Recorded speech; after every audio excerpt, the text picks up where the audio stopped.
dive into the fascinating world of human experiences and excellence. With special guests, real-life anecdotes, and thought-provoking discussions.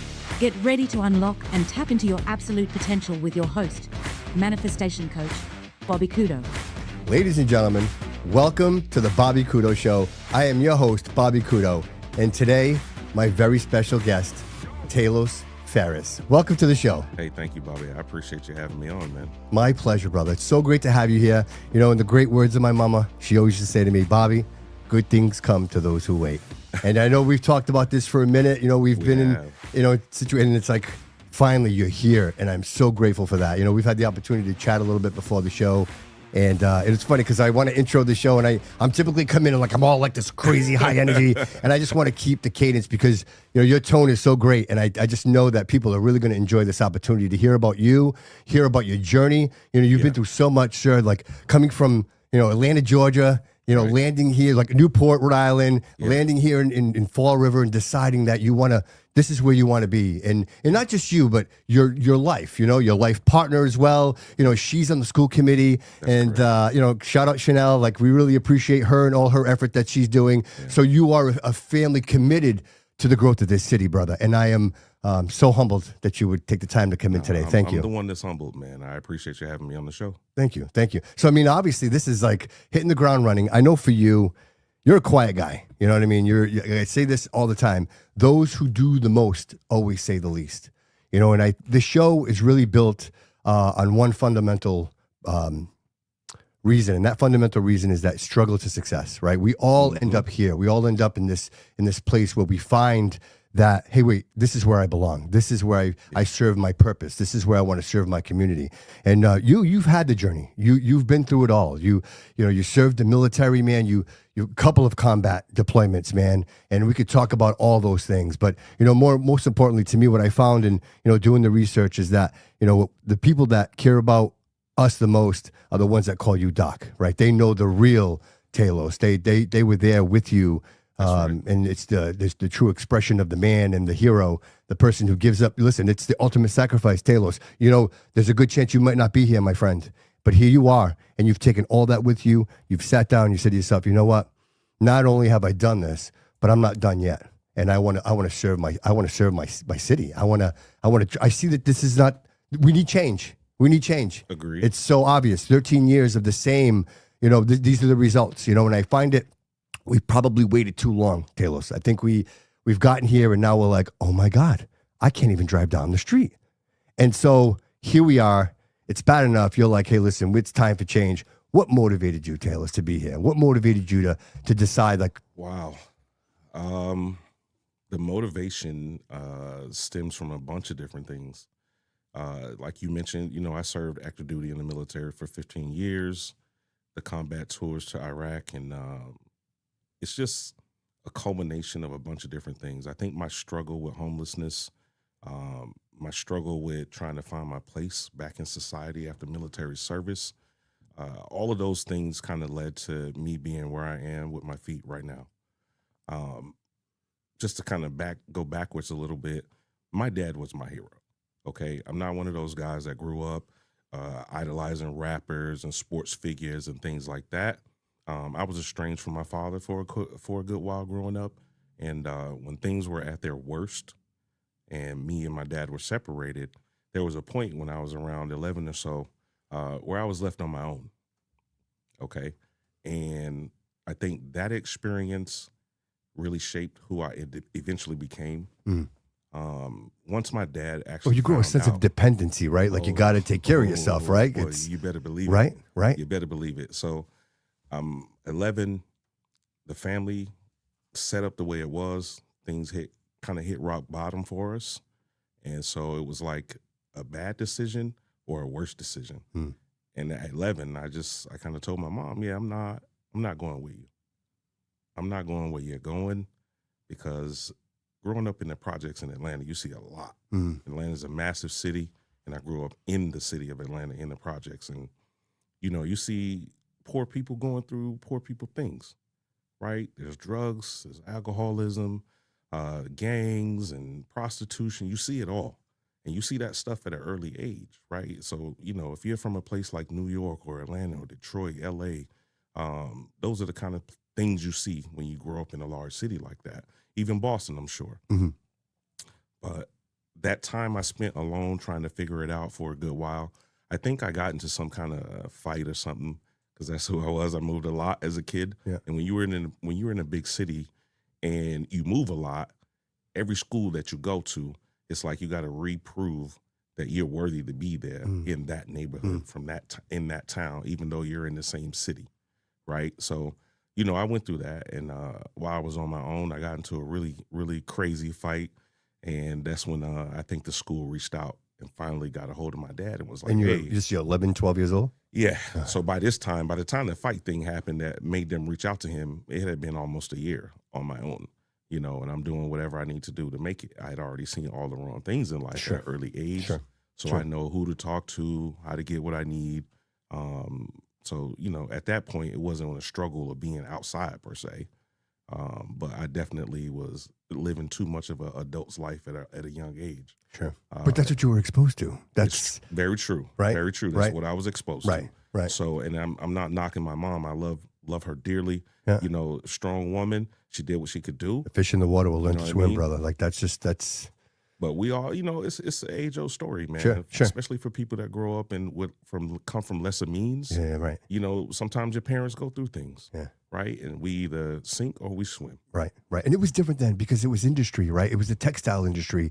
Our parents were working in factories, and there was no leeway. There was no feelings there. I remember my mom telling me, listen, if the nurse has to call me, make sure you're really sick, Bobby, because they can't. Yes, because if I got to leave work, right? It's time off of work. Yes. Time I'm not going to get paid for. Yes. Yeah. There's less money in my pocket when that paycheck comes, which makes it harder for me to pay the bills and harder for me to get food on the table. Absolutely. Right? So if mom is getting called to the school, it better be for something real. 100%. Right. But so anyway, my dad, he got a hold of the information that I was alone, and he rectified that right away. Rectified it right away. So I moved in with him at about 12 and a half. You're still in Georgia? Still in Atlanta. Yeah. And I got enveloped in love, man. Like, he tried to show me all of the right things. He was a police officer there in the city. He had got hurt on the job, right? He was trying to apprehend somebody, got hit in the head with a metal pipe.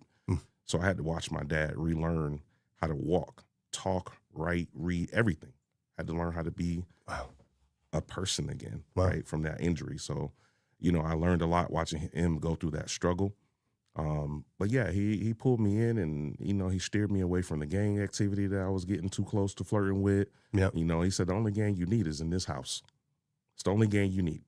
Right. And so he taught me at a very early age about independence and how to operate a certain type of way growing up to be a young man, an actual young man, not anything other than that. Right. And, as kids, we don't always listen. We don't always take on the things that we're being told. But as time because we know everything, right? We know everything. We know everything, right? Right. But as time pushes on, you understand more and more of where your parents are coming from. And so thank God that the situation went the way it did. He was able to watch me graduate from high school. And I knew at an early age, like, I think I signed up for the military and got in the delayed entry program in my 11th grade year. So I was 17. I had already signed up and enlisted. So was it the Navy or the Marines? It's the Navy. Okay. All right. So because I know that some people get that confused. They do. It's one of those things. I try to make sure I'm very, very clear about it. Yeah. So you the can beat Marine them up Corps if you is want. the amphibious assault group for the Navy, right? But they're their own service, but they are a part of the Department of the Navy, right? If you look on their paychecks, it says Department of the Navy. Yeah. No BS. Sure. We give each other a hard time about it. Yeah. But the hospital corpsman, man, it has a long history with the Marine Corps, dates back for ages, because the Marine Corps doesn't have dedicated medical personnel. So what happens is you go to hospital corpsman school, and you learn as much emergency medicine and a wide swath of things in dealing with medicine as you possibly can, because you can be stationed anywhere from a small clinic to a large naval hospital to a Marine Corps unit or special forces. So right? two things there. Yeah. One, medical, and two, the Navy. Why those two? Majority of the folks in my family that served in the Army. So my dad served in the Army. So did my stepmom. So did my grandfather. So did my uncle. My uncle is a Vietnam vet. Actually, he's no longer with us, but my uncle served in Vietnam, lost an eye there. Thank you for your and service. so I appreciate that. These are the folks I had in front of me. And the only person in my family that had served in another service other than the Army was a cousin of mine from Illinois. And so, I talked to her and I said, hey, cuz how was This is the Navy? amazing. What an amazing conversation this is. Do you realize what you're saying right now? No, Like, I don't. This I'm is your just telling tribe. you. This is your family. And you're talking about everybody in your family has served in the military in one Yeah. shape or another. And you're determining, hey, which one can I go to that nobody else served in so I can be the one? I'm trying to figure out like what I think is Dude, going to be best for It's me. amazing. Taylor, that's an amazing conversation. I Like, I have appreciate goosebumps right now, brother. But go ahead. Seriously, man. Go ahead, please. I'm sorry. So I talked to my cousin about her time in the Navy, and she was an officer in the Navy. And so I was like, you know what? I'm going to give that a try. But first, I got to see what they have to offer me, right? And so I'm not just going to blindly sign up for something and I know what my path is going to be. So I took it upon myself to seek out the recruiter. I didn't let them seek me out. I seeked them out. And at the time, I was in Air Force ROTC in high school because that was helping me stay on the straight and narrow. I fought a lot growing up. A lot, because like I told you, I moved a lot. Sure. And so when you move a lot, like I said earlier, sometimes you got to prove yourself over and over again until people get the point. Absolutely. Right? Absolutely. And so you also high school- realize what you're willing to tolerate. Yes. Way to sit that on the table. I appreciate that. No problem. So I did the whole Air Force ROTC thing when I was in high school. So I already had kind of exposure to the regiment, if you will, of what military life could possibly be like. When you're ROTC, it's close. It's not quite the deal, but it's close, right? So you're being exposed to traditions and certain things that'll get you ready to be able to go into the military. Sure, even the expectations. That's right. So I had served enough time in the ROTC going up through high school to where I was able to gain rank once I actually did decide what service I was going to go to. And so I did. I signed up for the Navy. I went and took my ASVAB first, though, and I scored really well on the ASVAB. They were trying to get me to join in and do some type of nuclear program, work on the submarines or the nuclear reactors on some of the ships and things like that. And that's just not who I was, not what I wanted to do. If I'm going to join the military, I want to be near the tip of the spear. I want to be involved in things that mean something, and I want to be able to take myself and have an experience that I can be proud of, right? And so that's just how I viewed it. Got to remember now, my uncle lost an eye in Vietnam. My uncle's basically a freaking hero as far as I'm concerned. Sure, of course. And so that's how it kind of went down. They gave me a list of things that I was eligible to do, and I asked, I said, recruiter, what's this hospital corps thing? I see the Marine Corps on here. I see Special Forces. Talk to me. And so the recruiter kind of went over it, and I was like, I don't know about the medical thing, but if it'll get me in one of these areas, I'll do what I got to do. And so when graduation happened, I did not stick around in Atlanta at all. I graduated, and a week later, one of the guys I grew up with, me and him actually signed up on the buddy program. A week after we graduated, we were headed to boot camp. Wow.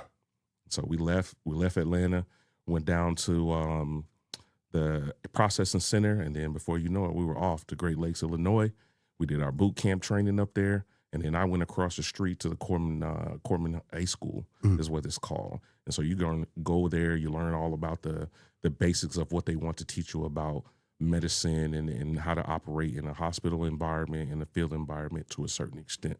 But it's a massive amount of training in a short period of time. Sure. Right? They're expecting you to pick it up and move on to the next subject. But that's going to be your reality, right? If you're in the front lines, you have to be able to do that. So what we learned when we were in Corpsman A School was that the hospital corpsman has a very, very long, proud history. It's the only entirely enlisted corps in the military service, and they're the most decorated group of enlisted folks there is out there.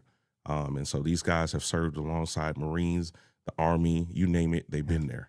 And so, I took pride in being a hospital corpsman, and I took even more pride once I graduated from hospital corpsman A School, and I had a chance to go out to Camp Pendleton, and learn a lot, do a lot, and get trained to be ready to go with the Marines, learn their traditions and things like that, so that when you step on the Marine Corps installation after you've done that training, you're ready to rock. Ready to rock. But what they don't explain to you is, they trained you, but there's still more to learn. Well, which brings us to 9/11. 9/11 happens, right? So you get all your training, you're prepped, and then the world changes forever, right? You're in the middle of it. Yeah. So you fast forward a little bit from out in Camp Pendleton, and I got orders to Newport, Rhode I was gonna say Island. you're in Newport, right? By this time you're in Newport. Newport, Rhode Island. Not where I thought I was going to end up. Not where I wanted to be. I've been living in Southern California for almost 2 years, and it's like, okay, well, I'm here. Got to figure it out. And so I started looking into a boatload of different things. How can I get out of here faster? What can I do to get myself out of here faster? Problem is I wasn't the spit polished, whatever you want to call it, sailor at the time, because, you know, I'm trying to learn how to deal with being somewhere I don't want to be. Sure. Right. Sure. But, you know, I kind of met my my partner there, and I was a wild dude back then. Okay. Very, very wild dude back then. And so I was just living life to the fullest of its extent. Well, you're in California. The weather's always nice, Yeah, right? It's just, you know. Yeah. Everything is good. Absolutely. Yeah, right. So I'm riding motorcycles in Southern California and things like that, enjoying life. Yeah. But yeah, the orders came across, and I had to leave that life behind and come to Newport. I get here, and I'm stepping off the plane. I remember stepping over the jetway, and I had on a pair of flip-flops, some shorts, and a tank top. I didn't own jeans, real pants. All I had were my uniforms and beach wear. Because when you live in Southern Cali, it's always lovely. It's always lovely, right? So I really didn't prepare myself well enough to be on the East Coast, definitely not in New England. Yeah. And I got here, and I want to say it was like late October, early November. And you guys already had snow on the ground already. But I step across that jetway, and I get this burst of cold air that shot up between my legs through them shorts, man. And it was like, okay, yep, I'm somewhere different. I get my sea bag. I go and jump in a cab, and I tell them to take me to the closest mall because it's time to buy some clothes so I can be better prepared here, you know. And I did the best I could with my time here. But yeah, 9/11, something different. For our generation, that is our Pearl Harbor, right? That is our Pearl Harbor. You remember where you were and exactly what you were doing. Talos, I just want to just mention this real quick. There's a generation out there that doesn't remember. They, you know, I know. we've gotten to that point where there are young people out there that you mentioned 9/11 and they don't understand what actually took place. Again, you mentioned Pearl Harbor. There's a generation of people that don't know that either. You know what I mean? True. And we keep getting further and further away from that. And I appreciate having this conversation. And when I saw this, that you were deployed during 9/11, it was important. I'm like, wow, this is a great opportunity to just bring some awareness back up, because we promised to never forget that. We promised. correct. We did. We promised. And unfortunately, I think we might have forgotten a little bit. And We got to wake up. Absolutely, brother. Gotta wake up. It was enough. So you're in Newport. You don't want to be here. This happens, right? It's fire, bro. It's a fire that lights inside you. Am I right? Already ready to go. Already ready to go. It didn't matter where, when, what was going on. I like to tell people I finally got exactly what I asked for. And some of that is youth. Some of it is ignorance, because you've never been in combat. You don't understand what that really means until you get there. Right. But I had been prepared. I mean, I had started training when I was in high school to come into the military. Like, it wasn't a joke for me. Right. Because I understood how serious it was. But again, you don't really know what you're walking into until you actually get into the middle of the stinky stuff. So I'm sitting in the classroom over on the base in Newport, and I'm taking what's called advanced cardiac life support class. And we're specifically going over something called BCD, which is basic cardiac dysrhythmia. It's funny, I can just spit that out there like that. But when they train you, brother, I promise you don't forget much. Right. But I'm sitting in this basic cardiac dysrhythmia class. I'm learning how to read the PQRST waves on the monitor. And one of the instructors pops in, is a first-class petty officer, hospital corpsman. It's got a nice set of chest medals and ribbons and things like that. And I remember him walking in, and he goes, "Everybody stop what you're doing. You're never going to believe what you're about to see." And he disappeared for a minute. He came back, and I'm going to date myself here, but he rolls in. I was going to say he rolled in the TV. He rolled in the TV, you know, the double-decker with the wheels on the bottom, TV strapped to the top, right? And he plugs in the coax cable and turns it on, and all you see is smoke. All you see is smoke in the first tower. And we're sitting there watching this, and everybody cannot believe what they're seeing. You're a little confused because you don't understand exactly what's going on. Right. Because some reports are like, plane's out of control, so we don't even know if it's terrorism yet. Right, We're not sure. We're not sure. Right. But then that second plane hits the next tower. And then it's not too many minutes after that, the towers start to come down. And that's when things really got real. We started to understand this wasn't normal. This wasn't an accident. We were being attacked, right? And no one actually knew who was attacking us, but we knew we were being attacked. Right. And again, nothing like this had happened on American soil since the attack on Pearl Harbor. But all of us that are sitting there in that room, every single hospital corpsman, at that moment, we knew the time was going to come where we were going to have to change the uniform that we were in and go somewhere and show somebody. The training just became You don't come real. here and you don't do things like that Right. in the United States because we don't take kindly to it. Right. Immediately, I want to say within 2 weeks, I got expedited orders to Camp Lejeune. And that's significant because my first daughter was already on the way. Right. And at that point, she was born before I left. But yeah, it was wild, man. Like I don't know exactly how to express the emotions and the feelings that were attached to it, but everybody was fired up. There wasn't a second guessing of where you were and what you were supposed to get ready to be able to do. And so, you know, they did this thing where you get extra ready to go because you don't know when you're going to have to leave until the messages come across. So you got all of your shots. You got yourself deployable, right? You got deployment ready in that moment. Right. But I got expedited orders to go to Camp Lejeune because I'd already went to what's called Field Medical Service School. And so I get down to Lejeune, and it is just full speed ahead, getting ready to go, period. There's not a question. This is full speed ahead, getting ready to go. And I spent 9 years at Camp Lejeune. Wow. And a lot of that time was either overseas or getting ready to go overseas. So when you were with the Marine Corps is set up to be expeditionary, forward operating, tip of the spear, let's make things happen. Marines come in to kick the door down and tell everybody, we're not here to take your shit. And so that's one of the things I love about the Marine Corps. Yeah. But once you get on station, once you get to Camp Lejeune or Camp Pendleton, wherever you end up going, you really understand how important your role is to the Marines as a hospital corpsman because you're there to save their life. But you're there for a little bit more than that. You're there to save their life, but you got to learn your Marines' jobs as well. Sure. Right? So you're not just standing there with your putter in your hand. You know what I mean? If somebody goes down, you got to do the best you can to help them get fixed up. If they need to go to the next echelon of care, you get that lifeline out, you get the medevac in, and then you pick up where they left off. And then you get ready to do it again. And fortunately, you know, I'm still here. Sometimes I feel bad about still being here. You know, because you lose people and you say to yourself, you wish that person could still be here, right? Because once you get into a unit and you get close to these guys and they envelop you and you earn their respect, you're more than just, you know, guys in a platoon together, more than just guys in a unit together. Sure. You become family because you're going to weddings, you're going to the hospital when people's kids are being born. You're Uncle So-and-so now. You're not just your name and your rank. Right. It's way more than that. You get really, really close. So when you lose one of those guys, it hit different. It hits really, really different. And so, you know, I struggle with that from time to time. Yeah, but you ever wonder sometimes that someone has to carry the legacy, brother? Like then, you were the one chosen to carry that legacy and to never forget who they were and you know the sacrifices that they made for all of us. What I feel is that that's part of the debt you owe. That's part of the debt you owe is being one of the ones that was lucky enough to survive, right? You help keep their memory going however you see fit.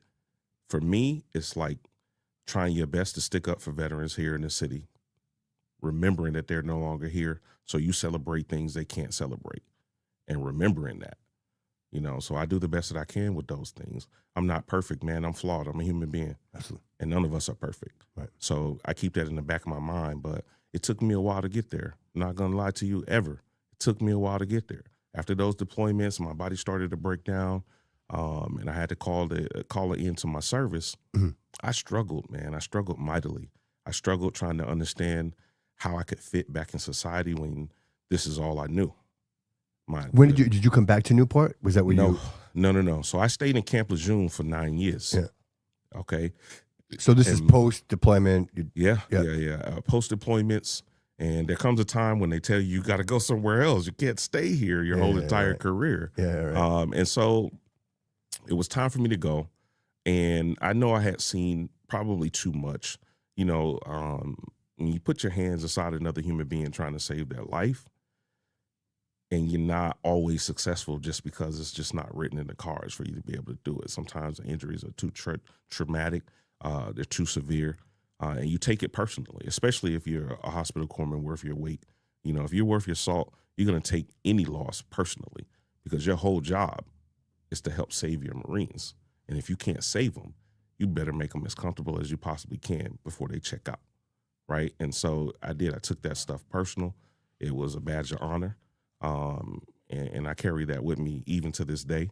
But you fast forward past all of that stuff, man, and when it was time for me to leave Lejeune, you know, I was a little distracted by thinking about things that had happened on some of the deployments.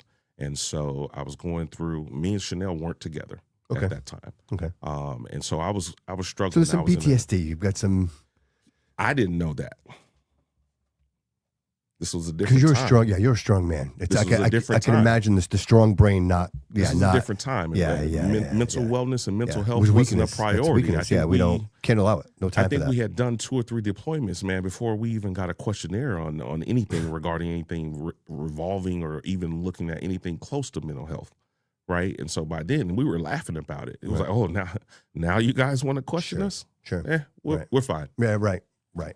Because if you're not fine, you won't be able to get back out there with your brothers, right? So anyway, time came for me to leave Camp Lejeune, and because of that bad relationship that I was in, I needed to get as far away as possible.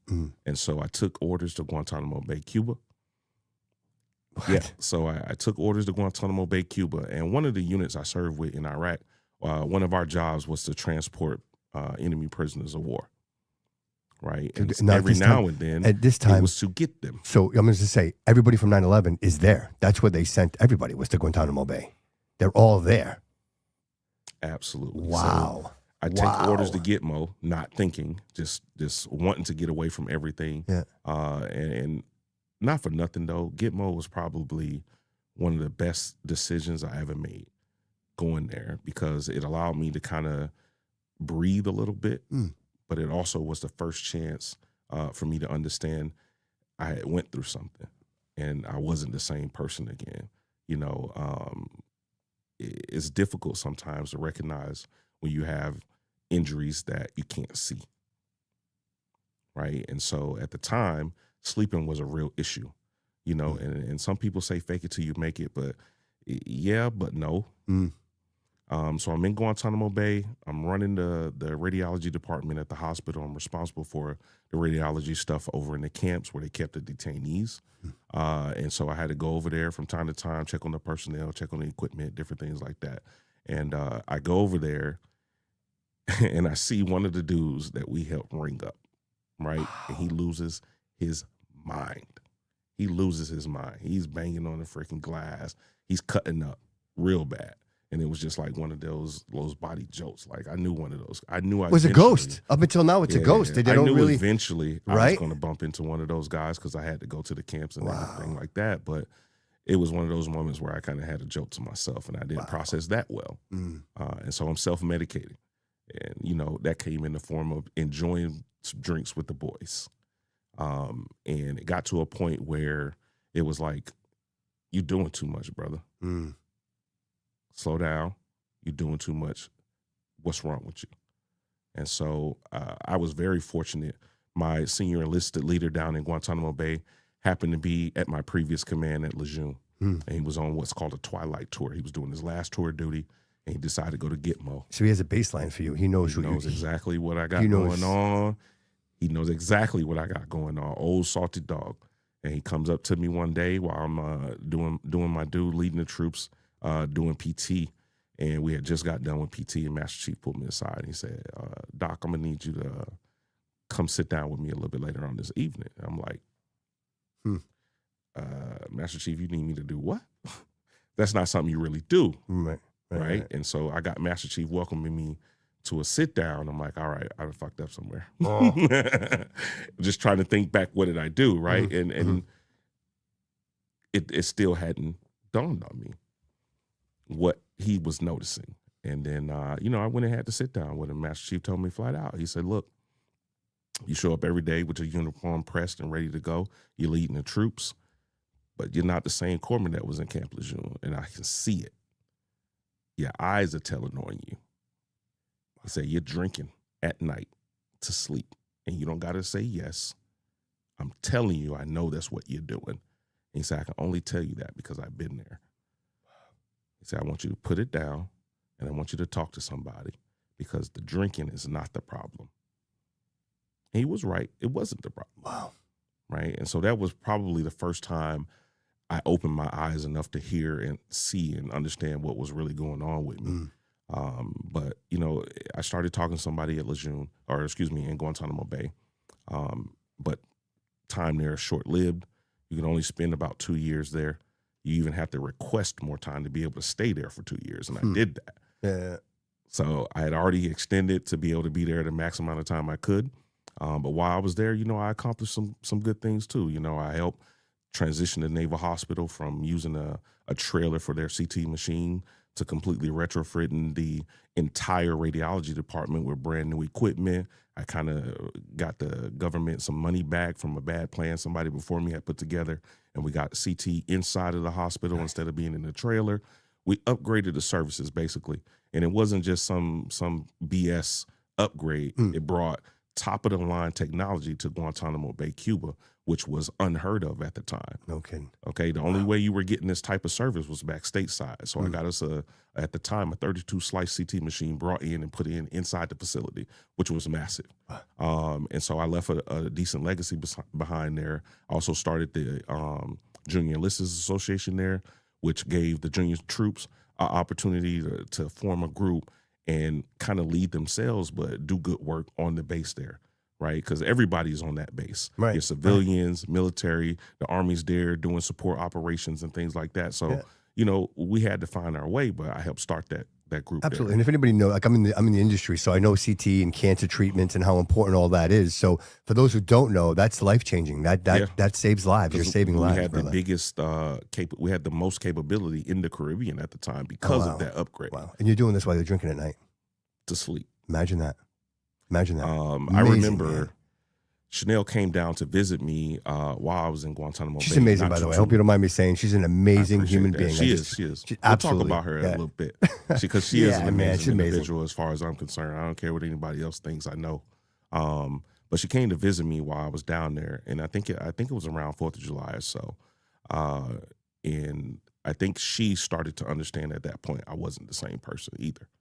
I'm outside the barracks, and we had taken like 3 or 4 grills and put them together, and I'm slinging burgers and dogs and stuff like that for all the folks in the barracks. And we had 2 of those huge sea chests, the big white ones, filled to the brim with ice and libations. Right? It's a party. It's a party because almost everybody there has deployed, and so they're kind of like on downtime but still serving. Yeah. Right. Yeah. And so we're just enjoying the 4th of July. And then they decided they wanted to do fireworks off a barge in the bay. And that first firework went off, the first deal went off, and I watched it go up in the air. And when that sound hit, it like jolted you back into a spot you didn't want to be. And I just I remember walking away from the grill, walking away from everybody, and I just walked back in my room. I stayed in my room the rest of the night. And I think that's when she began to understand, like, yeah, he's not exactly the same person at all. Wow. And so, you know, that right there was one of those experiences as well that happened for me in Guantanamo Bay that started to open my own eyes to the fact that I had changed as a person just from some of the stuff that I had seen. Anyway, time came for me to leave, and that was the only time I've ever shed a tear for leaving a duty station. Guantanamo Bay was that good for me. Wow. I found solace on the water is what happened. So when we put the drinks down, I just started hitting the ocean. So I would go down to the MWR spot, get a boat, and I just go out on the ocean and fish all night over the weekends. So quiet. Very quiet. Brother. You can see the bioluminescence in the water. Right. It's calming. And all you have out there is the stars, the bioluminescence in the water, and your thoughts. And if you quiet your thoughts, you have peace. And that was one of the first times I had found peace since leaving Camp Lejeune. And just trying to find myself again. I wasn't completely there, not even close. I was not completely there. But you were able to kind of detach for a moment from the things you had been dealing with, you know, and so it just kind of worked for me. But that's when I realized how powerful being on the ocean could be for your mental health. was going out on the ocean myself, and I got up to speed on ocean fishing. I grew up landlocked in Atlanta, and then my first exposure to the ocean life in any way wasn't even California, because when I was out in California, I was going to the beach to pull ladies. Yeah, right. I'm riding a motorcycle. I'm living my life. You're doing a different kind of fishing. Yeah. I'm doing a different kind of fishing out there. Let me get that for you. It's right here. Yeah. Let me get that so it doesn't pull on you. Yeah. Yeah, I'm doing a different kind of fishing out in Cali. Yeah. But that was the beginning of my career. I was young. I was 18, and I was out in the world, and I was living my life and having a good time doing it. We're traveling to Mexico on the weekends because you can go there and drink and party because it's legal. It was the calm before the storm, brother. It was, and I didn't know that at the time. But we get back into Cuba, and that's where I started to find a little bit of peace. A little bit. It wasn't peaceful yet, but it was a little bit of peace. But when the time came for me to leave there, it was like, oh wow, man, I'm gonna miss this place. I'm really, really gonna miss this place. I'm gonna miss the people. I had gotten in really well with the Filipino community there, gotten in really well with the Jamaican community there, because there's a large amount of Jamaicans and Filipinos working on the naval installation down there in Guantanamo Bay. Right? So we have such a huge melting pot of culture, right? Of culture. Huge melting. Okay, so Friday night ends. If you don't have duty over the weekend to man our radiology department, then you're free. You're free to have fun. So that's what I did. Yeah. I had fun with my shipmates and with my soldiers that were there and with the Marines that were there. We would go in the evening, we would eat and enjoy life with the Filipinos early in the evening. And then around 11:30, 12 o'clock, we go hook up with the Jamaicans, and we hang out with the Jamaicans until the sun comes up. I was going to say till the sun comes up. Oh, yeah. They know how to party, right, man. Right. They know how to party. And again, we're young. Yeah. We're young, but what an experience, right? Oh, man, what an experience. I enjoyed my military service, good, bad, or indifferent. I got to travel and experience different cultures and see different things that I never would have been exposed to had I stayed in Atlanta, right? The reality is, had I stayed in Atlanta, I probably would be dead or in jail. That's just the reality of it. You live in life loose and fast growing up poor down there. The universe had other plans for you, Talos. It had other plans. Yeah. And I'm grateful. What an amazing journey. What an amazing journey up to this point, brother. Like, seriously, this is... The moment I realized I had to leave, like I said, it was difficult leaving Guantanamo Bay, because it was one of those places where I had started to finally find a little peace after Lejeune. And so I left there. I get stationed back stateside. I'm running the clinic there in Albany, Georgia, on the Marine Corps installation there. And it's good duty, because I'm not far from home. I was going to say, you're back home. I can drive from Albany to Atlanta and be there. It should take me 3.5, 4 hours. I'm getting there in 2.5. But we're not going to talk about that. Which led to a speeding ticket, by the way, that I completely forgot about. But oh boy, we won't talk about that.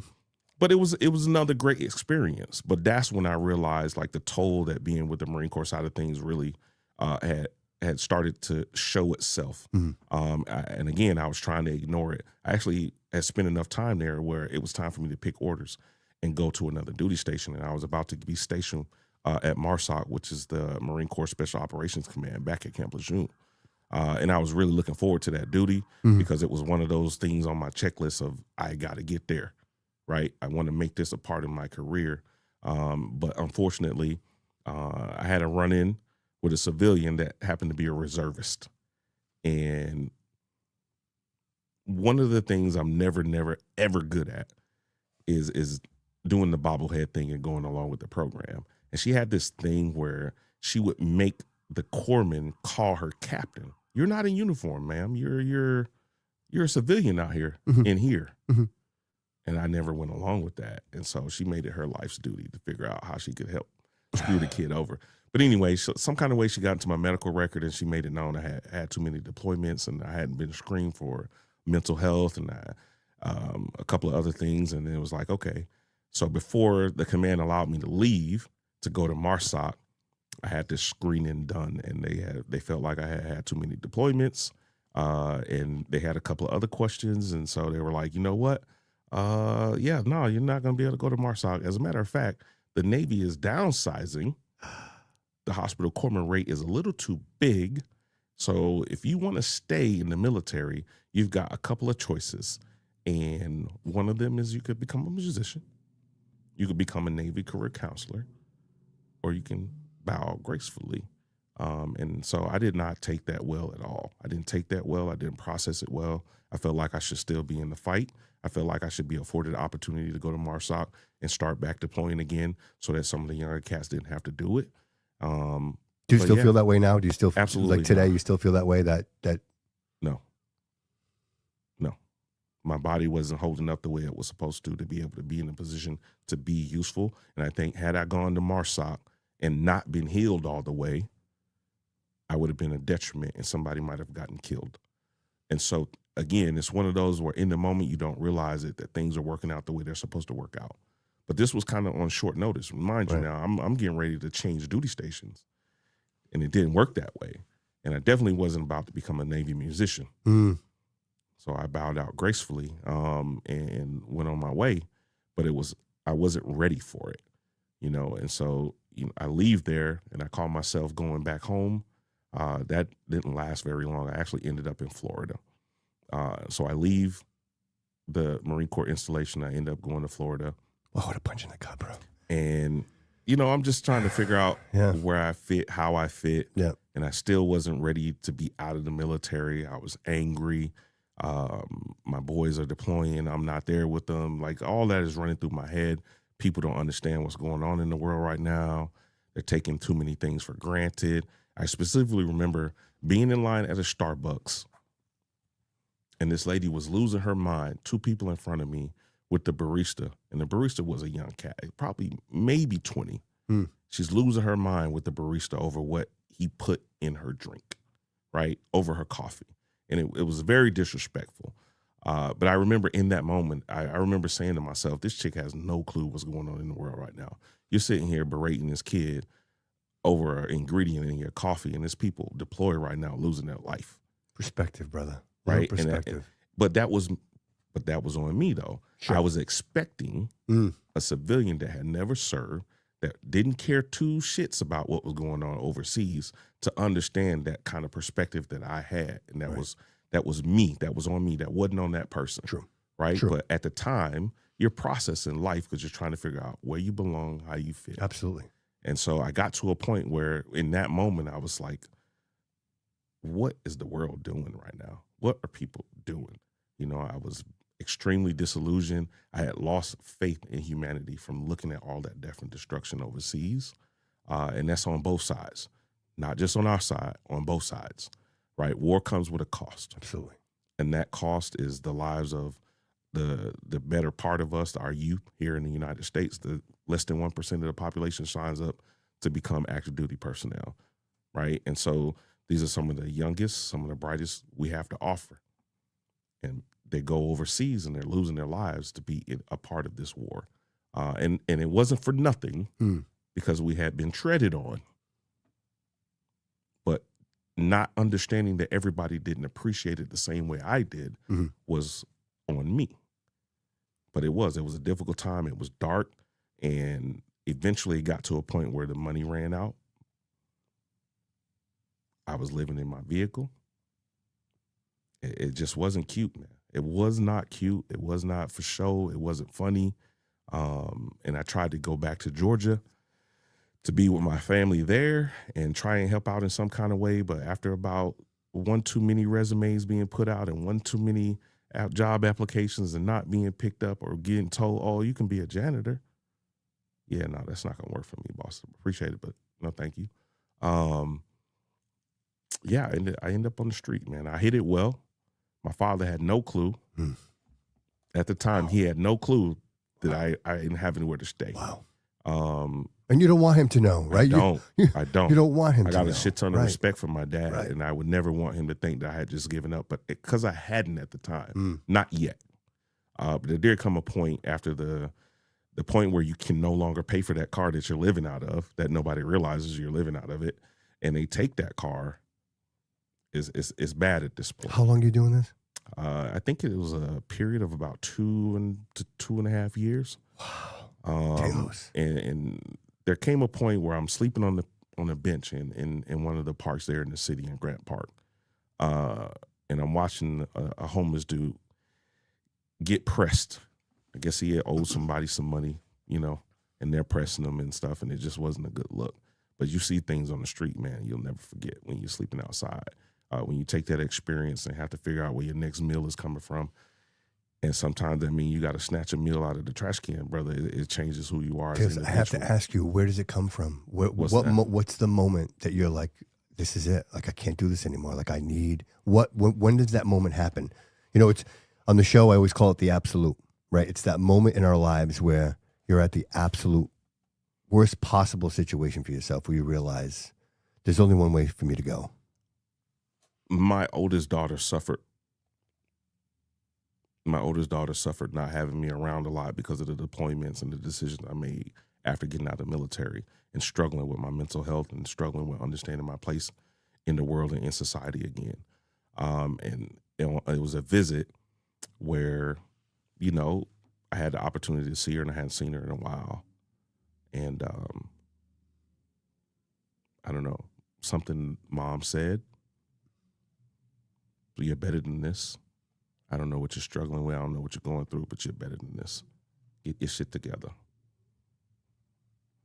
And it was like that aha moment, like my daughter needs me. But the intent was never to take myself away from my daughter. The intent was not to let her see me struggle and go through trying to figure out my place and deal with the dark things that were going through my head, and dealing with friends being lost, and dealing with seeing so many dead, and when you scrape somebody's brains off the ground, man, it just changes you. I don't know what else to say about it. Right? It changes you in a way. But I was struggling dealing with those things and how to be a member of society at the same time. Because nobody's going to understand, right? Nobody's ever, right? You're convinced yourself that you're convinced nobody's going to understand this. And I'm seeing people live their lives in a way that makes it seem as if they don't care what's happening overseas as well. You got to realize that conflict was never supposed to be a long conflict, but it was. Absolutely. Right? It ended up being a very long Absolutely. conflict. Yes.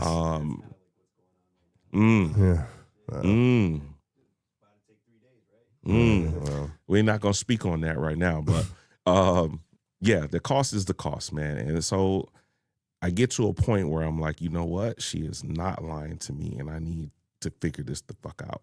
My daughter needs me. I need me, right? My family needs me. I'm the eldest, and I'm realizing like I got to get this together, bro. I got to get it together. And so I did what my dad taught me, man. He always taught me to be a man of my own, and shit gets rough, pull yourself up by your own bootstraps. You know what I mean? So that's what I started to do. I started to get it together. So step one, what's step one? Step one was admitting to my dad that I was homeless. Step one was definitely having a real conversation with him and not trying to fake the funk anymore, and just tell him exactly what I was struggling with, what I was going through. And so I did. We had that conversation. I said, Dad, I don't have anywhere to stay. I've been living out of my car. I've been trying my best. They took the car. That's why you see me the way you see me. That's why you don't see me as much as you used to. It's because I don't have a vehicle. And so I just kind of been making it do what it do, however I can get it. And he told me, he said, I knew at some point you would come talk to me about what you were going through. And I knew you were going through something, but I wasn't going to press you about it because you've experienced something I haven't experienced. He said, I had talked to your uncle. I said, okay. So Unc gave him an idea, right? But he was wanting to respect my space with that experience. So he didn't press me about it. He said, I know you're going to come to me. And I did. I came to him. We had that conversation. And, you know, like any good father would, you know, he offered me the shirt off his back. And I'm, no, sir. No, sir. You know, my dad would try to offer me money and stuff like that, and I can't take it. No. You don't understand, son. Take the $40, get a bus pass, and do what you got to do. And I humbled myself, and I took that $40, and I started doing Help me help you. Just right. Yeah, Give me pretty much, yes, right? Give me the opportunity, right? Right. And my dad was very proud of me, you know, in my service. While I was at Camp Lejeune, he came to visit me a couple of times post-deployment.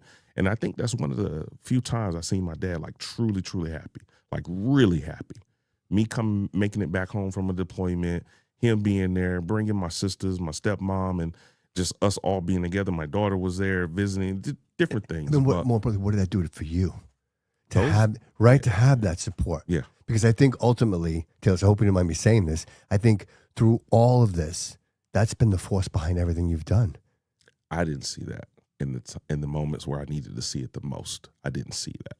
You know, all I saw was the doom and the gloom and the things that I have seen that was blocking my view, you know. But yeah, I mean, he offered that handout, and truly, honestly, it wasn't a handout. It really was a hand up, what he was offering me as his son. And so I took that hand up and I got my bus pass, you know, and the very, very first job I took, notice how I put that, at the very first job I took was one that paid absolutely nothing. It was straight commission. I went and took 10 of those $40 and I went to the thrift store and I bought me a couple pairs of slacks. I bought me a couple ties. I bought me a couple shirts, and I went and took any interview they would take me on. And I ended up having the opportunity to go do some commission work for AT&T and what is that? The Dish Network, is it? I think it might have Dish been. Network. Yeah, I think there was a time where they were DirecTV. DirecTV. That's it. DirecTV. AT&T Yes. and DirecTV. Yeah. DirecTV had linked up. Yep. Right. So I'm hitting the streets of Atlanta on foot, Door to door, knocking, signing people up, trying to earn my commissions. Eventually, I get enough of that going on to where I can get a check or two, and I take that money. I go back to the thrift shop. I buy me a couple of more outfits to be able to present myself a little bit more professional. And I started there. And it was step by step by step by step after that. And there came a point where, like she said, get your shit together. That opportunity came around for me to show her that I had gotten my shit together. Even then, you know, when the family left from here and went to Georgia, there was a moment there where I was still kind of struggling. And so, you know, I didn't give up. I got myself in school a little bit, and then another opportunity came. Mind you, I still wasn't dealing with the mental health part of the things I had saw.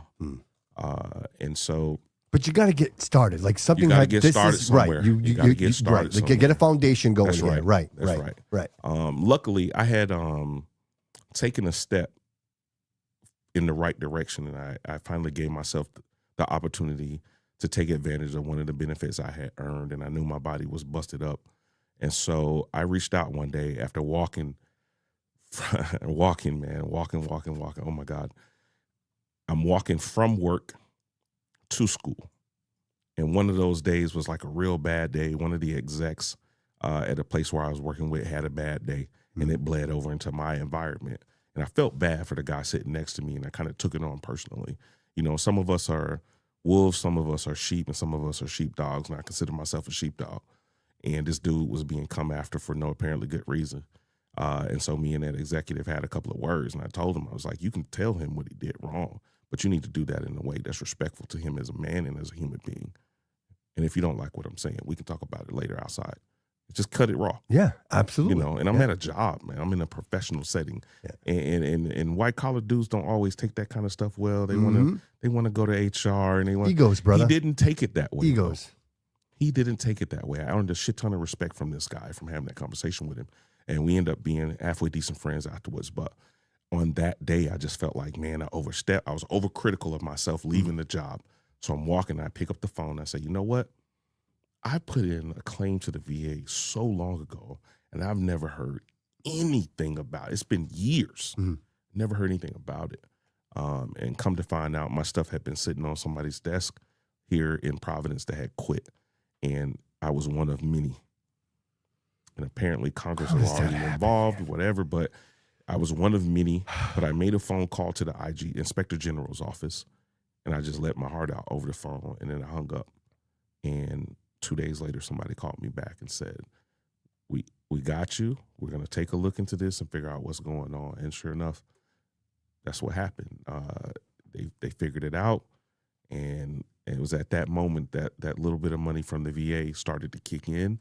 And they owed me a nice little penny back because it had been so long. And so I finally had like a little bit I can lean on and start over. Yes. I can start over a little bit. And so I used that, man. I used that to help start me on the right path. But ultimately, the biggest thing I did for myself was I reached out to the Wounded Warrior Project, and I told them, I said, you know, I need to talk to somebody. I need to talk to somebody about some of the stuff that I've seen, some of the things I experienced.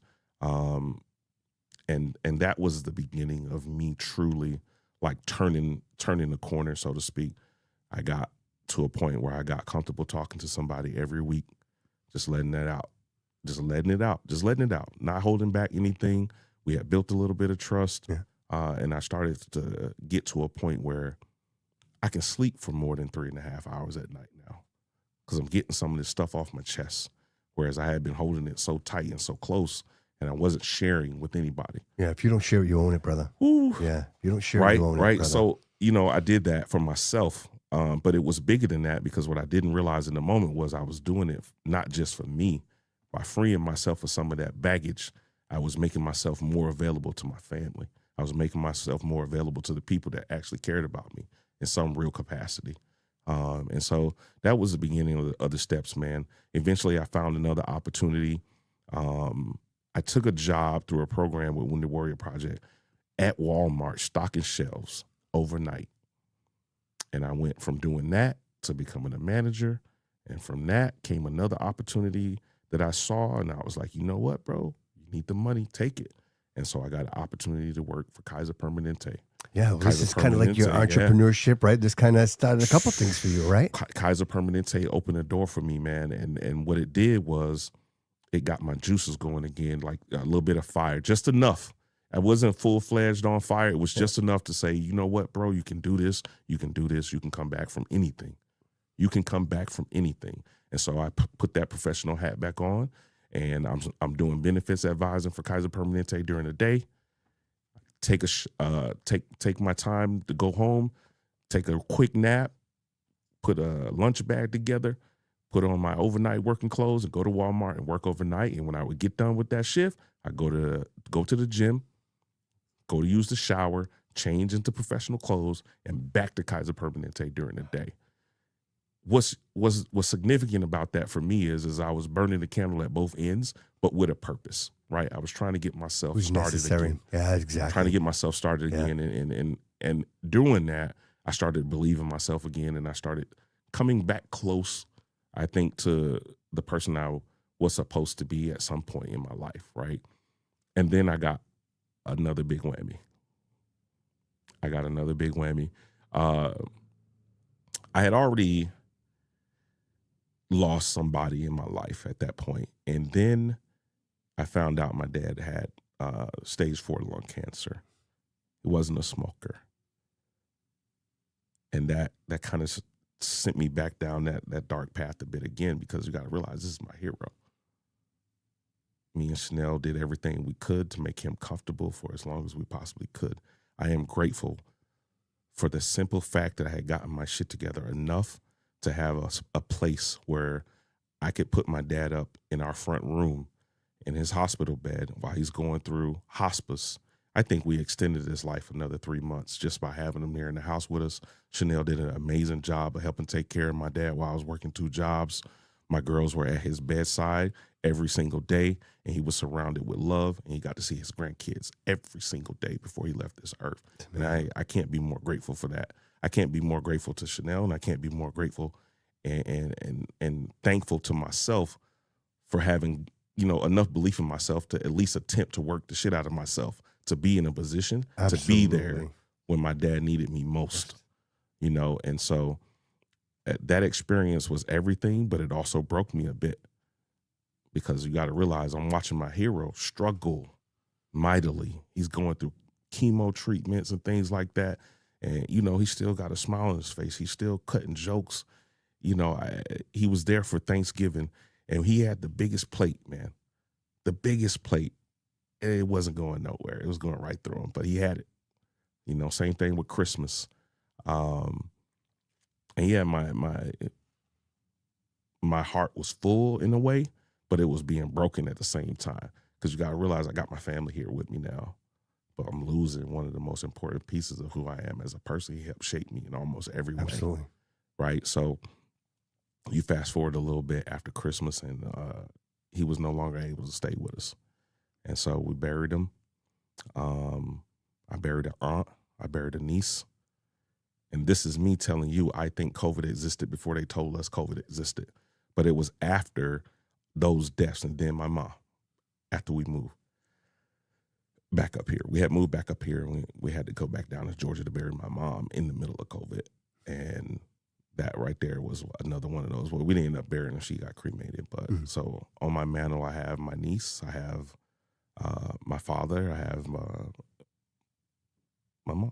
You know, We're talking, it was like 2018, Yeah. 2019, Yeah. 2018. Yep. But I'm here in the city, and I had been in and out of the city because, again, my girls grew up here.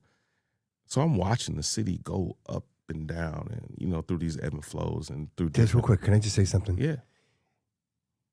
It's as if the universe was preparing you for that, brother.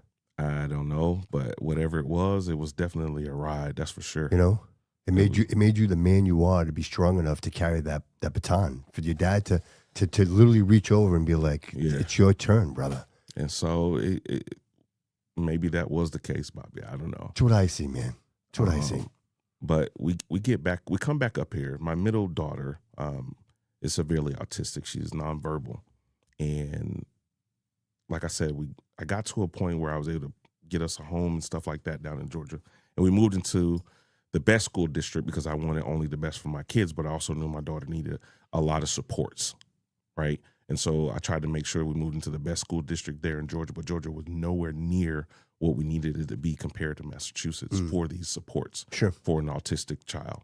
And so when it was time, and we relocated back here simply because it was time to go, man. Like, I couldn't stay in that house anymore. My father passed in that house, you know, and there were some things I needed to prove to myself. There were some things I needed to prove to Chanel.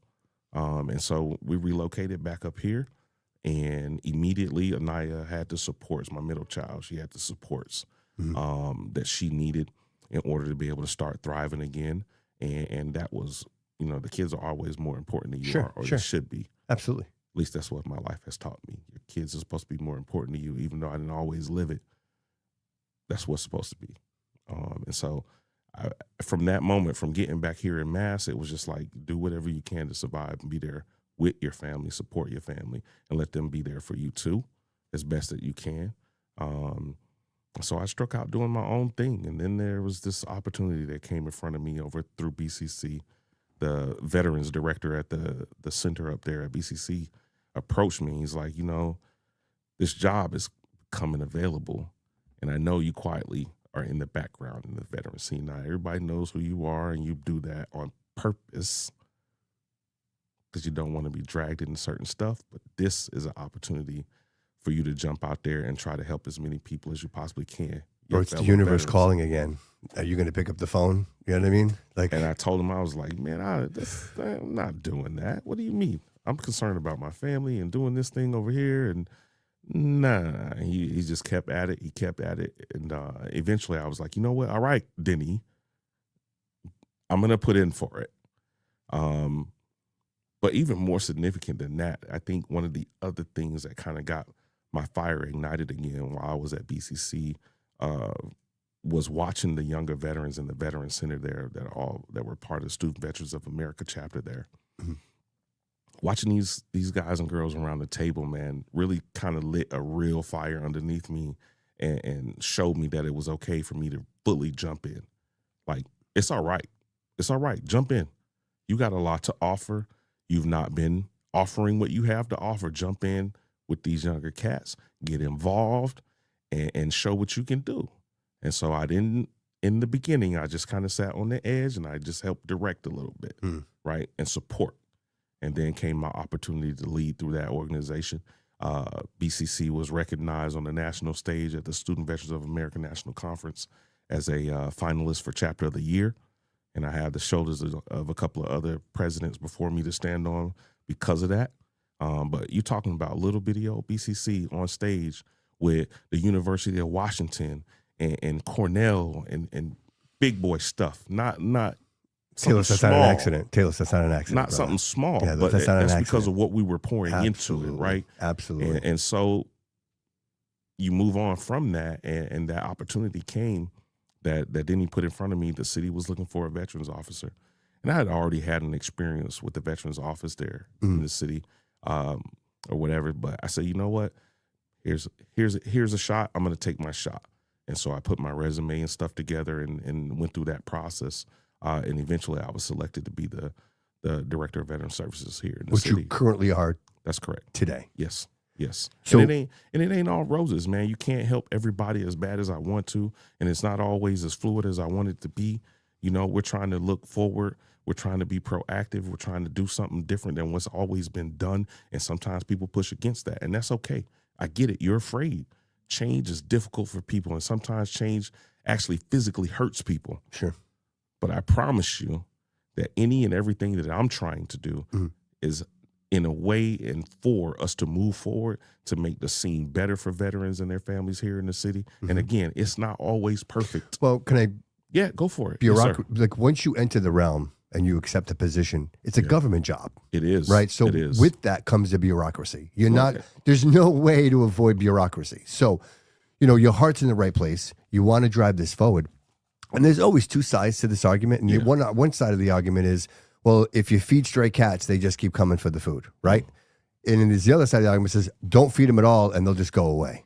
So how do you navigate through that? How do you find, right? Right? Very true. Right? Very true. And so that's why, like, I even mentioned this because I say to myself, you're putting yourself in a position where you have to navigate through that. Yes, sir. You have to find the peace. You have to find the 50-50 and somehow convince everybody around you that this is going to work and it's in better interest for everyone. Right. It's difficult. It's very, very difficult, right? First of all, I hadn't been a veteran service officer before. I had the background in benefits advising, being a hospital corpsman, because it's part of the training that we take. We learn the military healthcare system, right? And then on top of it, we learn how to advise veterans and their families or military personnel and their families on the benefits that are available to them when they're on active duty and in reserve time, right? We learn the TRICARE healthcare system. And so that experience, coupled with the time that I spent with Kaiser Permanente, kind of made it a little bit easier for me to transition into the role as a VSO, right? But there's still things that you have to learn and pick The up human on. element, brother. But even past that, man, I feel like even now, I'm about to be 2 years into it, and I still feel like I learn something new every day. And again, it's not always perfect, man, but I'm giving it, and I'm giving it, and I'm giving it. But what I'm trying to do is I'm trying to help create a culture here where veterans don't feel like they're being bullied or dismissed and pushed to the side. Again, not always easy. Right. But that's the challenge that I chose. And I Right. wake up every day ready to accept that challenge that I put myself in line for. Right. And I'm grateful for the opportunity, man. It took a lot of courage for anyone to accept somebody and put them in that role, considering how they've picked the previous VSOs and how those previous VSOs have been treated. And I'm going to leave that there. Right. After that, after the opportunity came, and like I said, I'm trying to be forward thinking. Sure. We're really pushing mental wellness and mental health. We're pushing suicide prevention. You know, we had a group of veterans from a bunch of different organizations across the city go out in the middle of that first snowstorm before the 41 incher. The 18 right? incher one, yeah, right. And during right. the 18 incher, we drove all the way out to Buzzards Bay to go take some suicide prevention training from the lady who put together the DOD suicide prevention program. Right? 8 of us went out there. We got up to par on the way that they're trying to do business, and we brought that knowledge back here to the city. You know, we put on the Veterans Resiliency Summit last Friday, not this past Friday, but the Friday before. And it's in its infantile stage, but I believe that is something that is going to grow legs and get bigger and bigger. We're offering that opportunity up to the first responders in this city too, because they share a common thread that veterans share, and they're putting themselves in harm's way for the betterment of other people and to help and save other people. Sure. So I think Sure. that community, just as much as ours, Yep. needs to we absolutely. need to make sure that we make those types of things available to them as well. Right. And not for nothing, but there are a lot of veterans in that first responder. Well, like the Nikki Fontaines of the world out there, like that. Oh, right. man. Hold on. Nikki Fontaine, feet on the ground, in the muck, Right. lived the life already first, got cleaned up, and is now giving back to the same community she used to be a part of, struggling with, doing the best that she can. She takes a lot of heat from some She's people here in the relentless, city, brother. Yeah. and I get it. Everybody don't understand. I get it. There are people out there that say, oh, we're dropping too much money into this, and why this and why that. I give all the credit in the world to Nikki Fontaine and that FAST team, because they're Absolutely. showing up and doing things that other people aren't showing up and doing, with a population that isn't always thinking about themselves and looking out for themselves. Absolutely. They're there during the darkest times in some of these people's lives, trying to help them come up.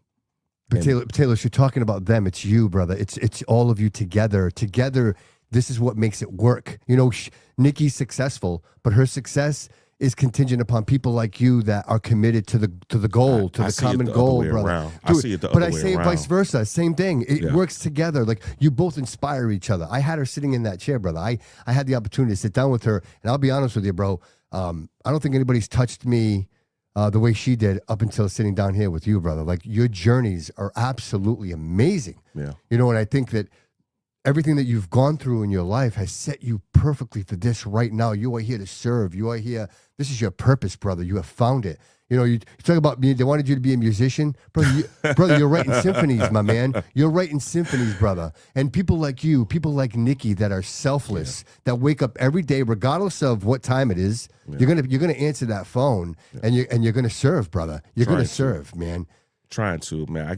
Like I said, I give all the credit in the world to Nikki Fontaine and that FAST team. I give the credit to whoever's idea it was to put the FAST team together. I give credit to whoever it is that's out there making the decision to continue to fund the FAST team, because it's people like that and the healthcare workers here in the city at our newly named Brown Healthcare or whatever, right? We got people over there that are involved in that battle, because that's what it is. It's not a fight; it's a battle. Sure.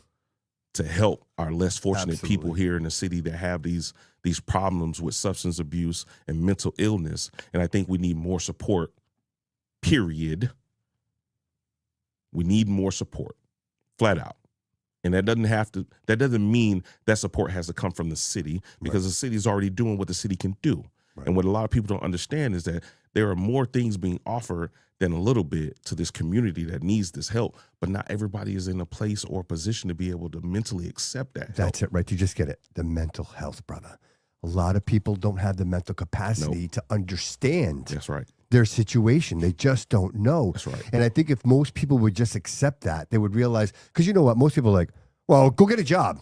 Stop being homeless. Go get right. But they don't understand the consequences, why they're in that situation, what brought them there. You know, not everybody is fortunate to be blessed with an angel through their lives, man. Like, I think, you know, I was blessed with angels throughout my right. Like, I've been blessed, and I don't know that I would be here, Talos, if I wasn't. Yeah. Same for you, brother.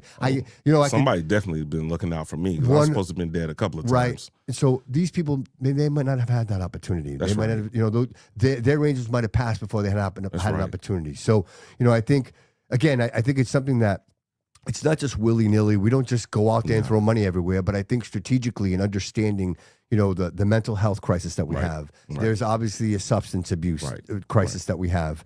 But I think people like you that are identifying this, you know, when I say to myself, every person we save is the next hero, brother. And it's a real possibility. Right? Because every single person that's gone through that struggle that comes out on the other side, they now can lend their stories when they look back or they reach back to help pull that next person along with them. They can lend their story to help inspire or help add a little bit of juice to whatever somebody else might be going through, right? And so that's the kind of thread we need to be using around here in the city. Absolutely. That's one of those things I think that transcends just the group of folks that are unfortunate here in the city. I think it transcends that massively. Absolutely. I think that can be one of those things that we can put in multiple areas when we talk about how the city of Fall River operates, how the 7 Bristol district operates itself, right? Fall River is one of the poorest cities in the state of Massachusetts, and Bristol County, which was one of the poorest counties in the state. Not for nothing, man. It's not for nothing. It's because there are things that have been happening over the years that are just like contradicting, what's the word I'm really looking for? They're contraindicated for a successful city sometimes, right? Hypocrisy, would you say? There's some of that. There's definitely some of that. And this is not me pointing this in the direction of the city. I want you to hear me clear.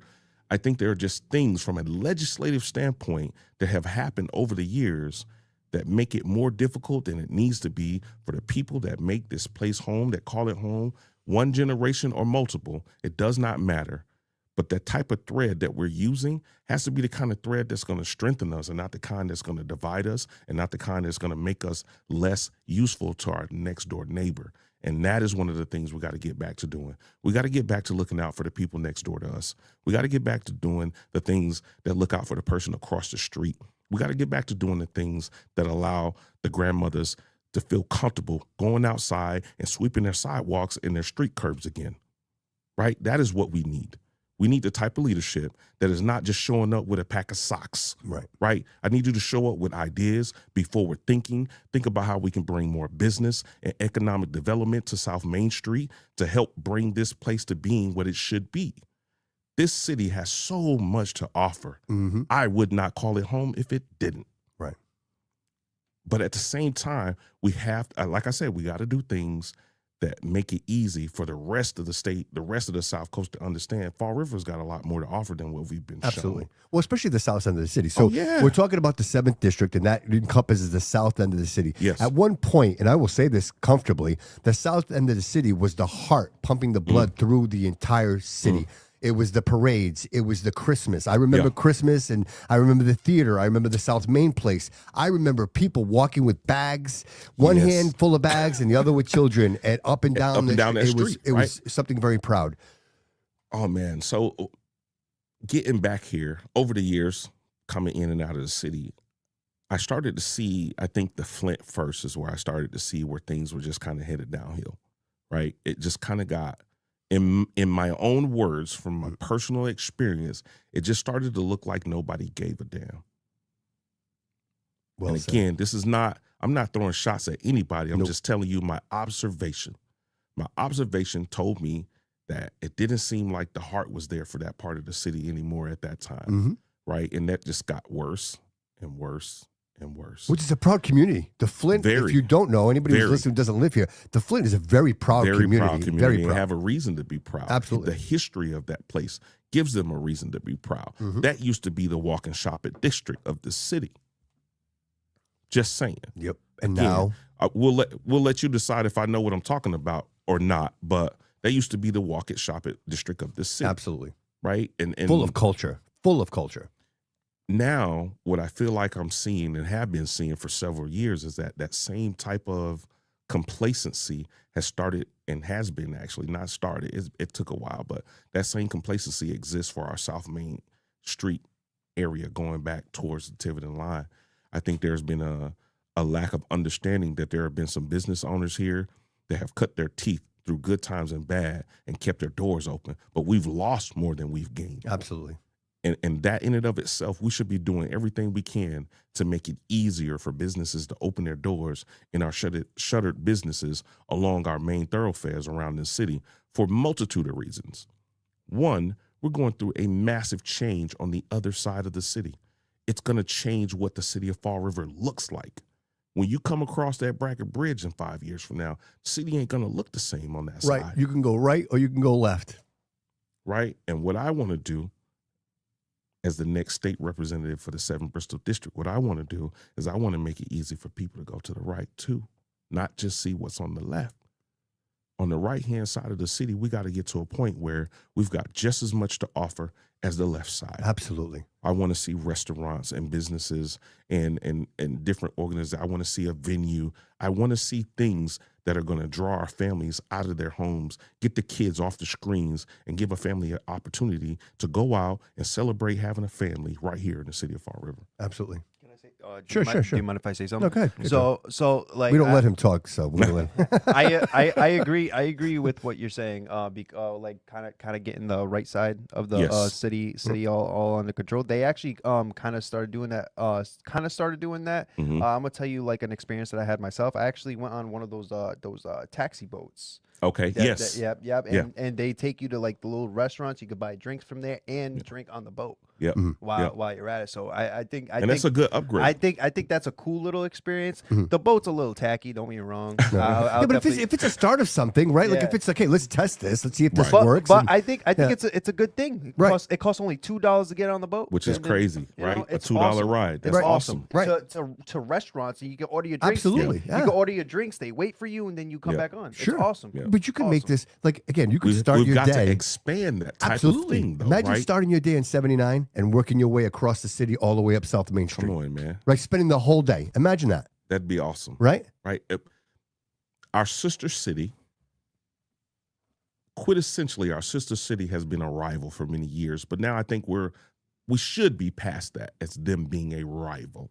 At this point, we've got to get to a position where we're offering just as much as them. Absolutely. No, we're not the exact same. We're our own thing. Sure.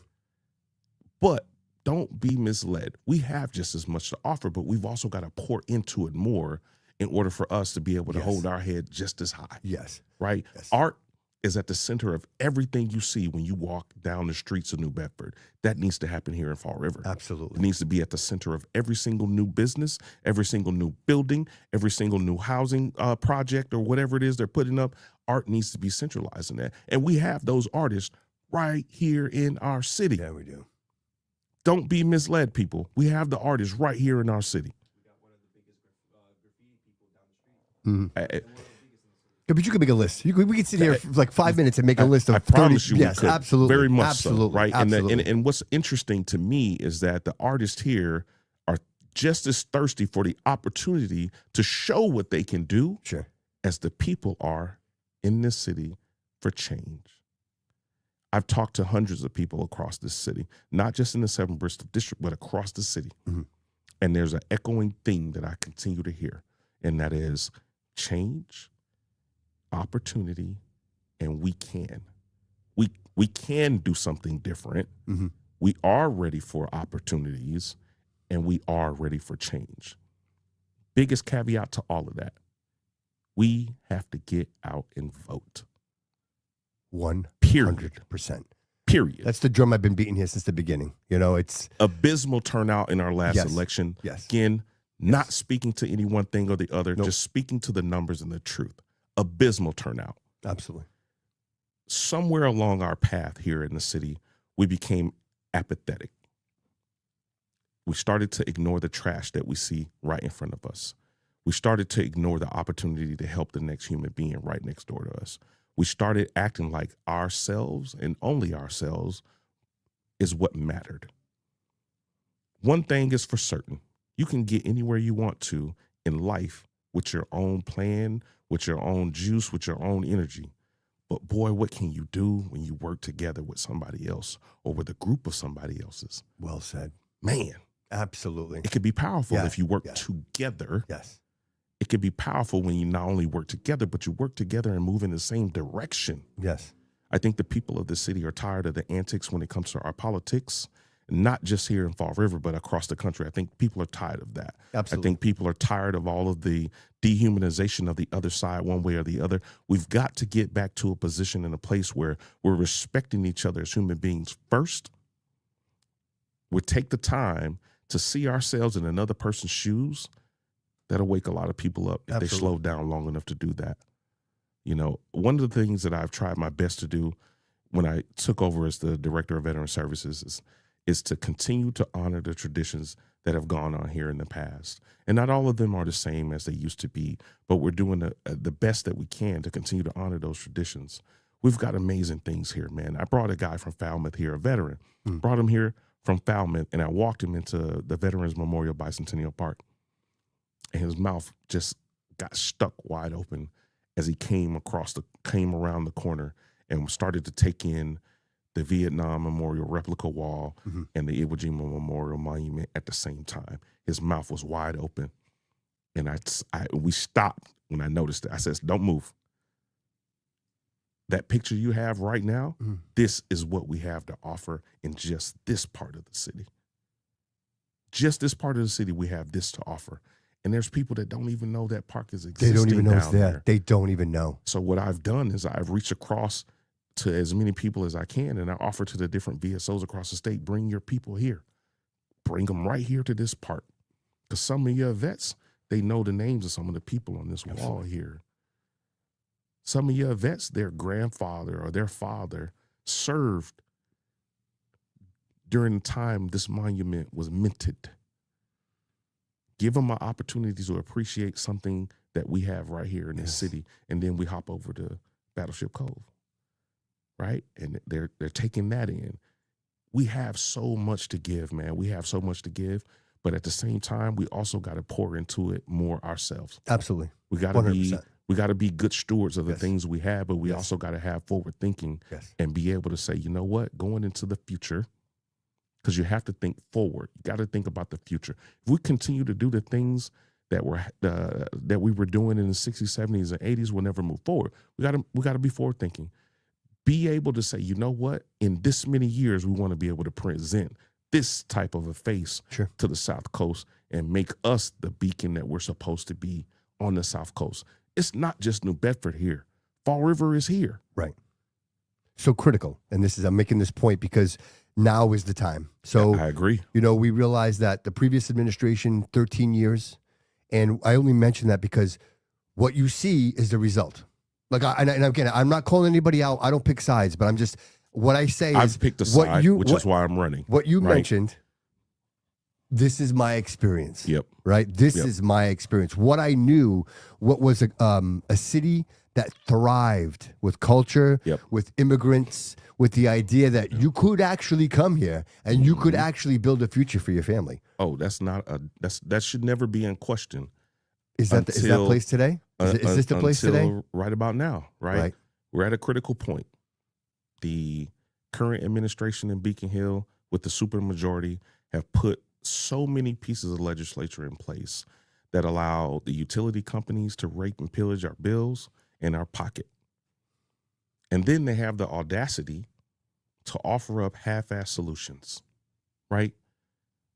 What good does a layaway program, because that's how I view it, what good does a program that allows me to put part of my bill away for later on in the year and allow me to pay a small portion now so I can keep my utilities on? Plus interest. Then, that's what I'm about to get to, right? But then you allow that same utility company to charge me interest on the part that's pushed aside. Show me how that is relief.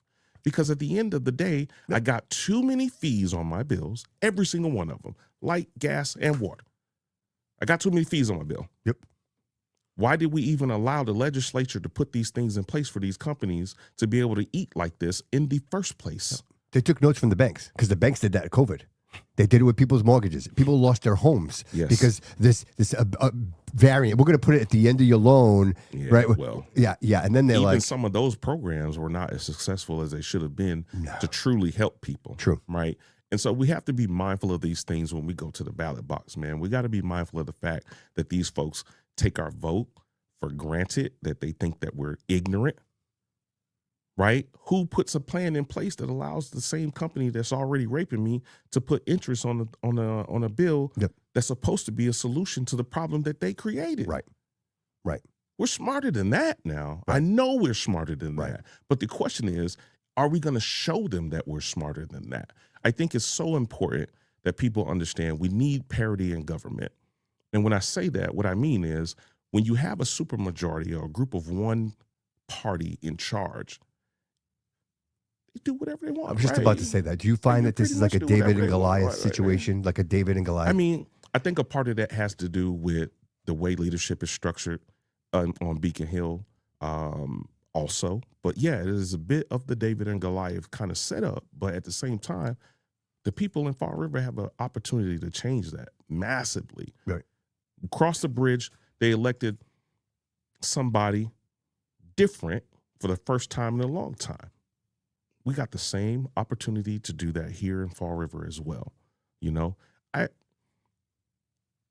Rep Sylvia is I was just about to mention Rep Sylvia is a nice guy. Yeah. He is. He's a nice guy. Yes. Most will say that. Most people will say that. I am not a nice guy. I'm a kind person. I'm a good guy. Nice guys shake their head and they go along with the status quo. I am not that dude. I'm never going to be that guy, because if I'm here and I'm supposed to be representing you, and I've got to vote against something that is going to be detrimental to my district, I'm going to do it. Period. Because my district comes first. Right. Again, on the other side right now, if you vote against the people that are in charge and you vote outside of party lines, they punish you.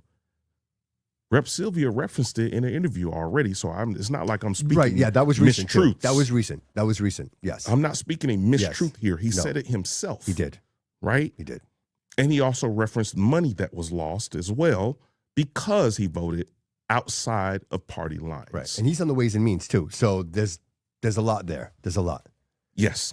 At the end of the day, give me the opportunity to be your state representative, and what I'll show you is that I'm going to vote the district first every single time, because the party that I belong to in this state doesn't punish you for voting your district first.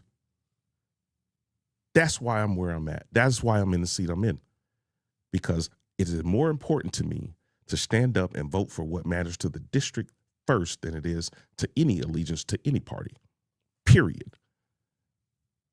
They know what they signed up for when I decided to run. Mm-hmm. I was very clear. I am me.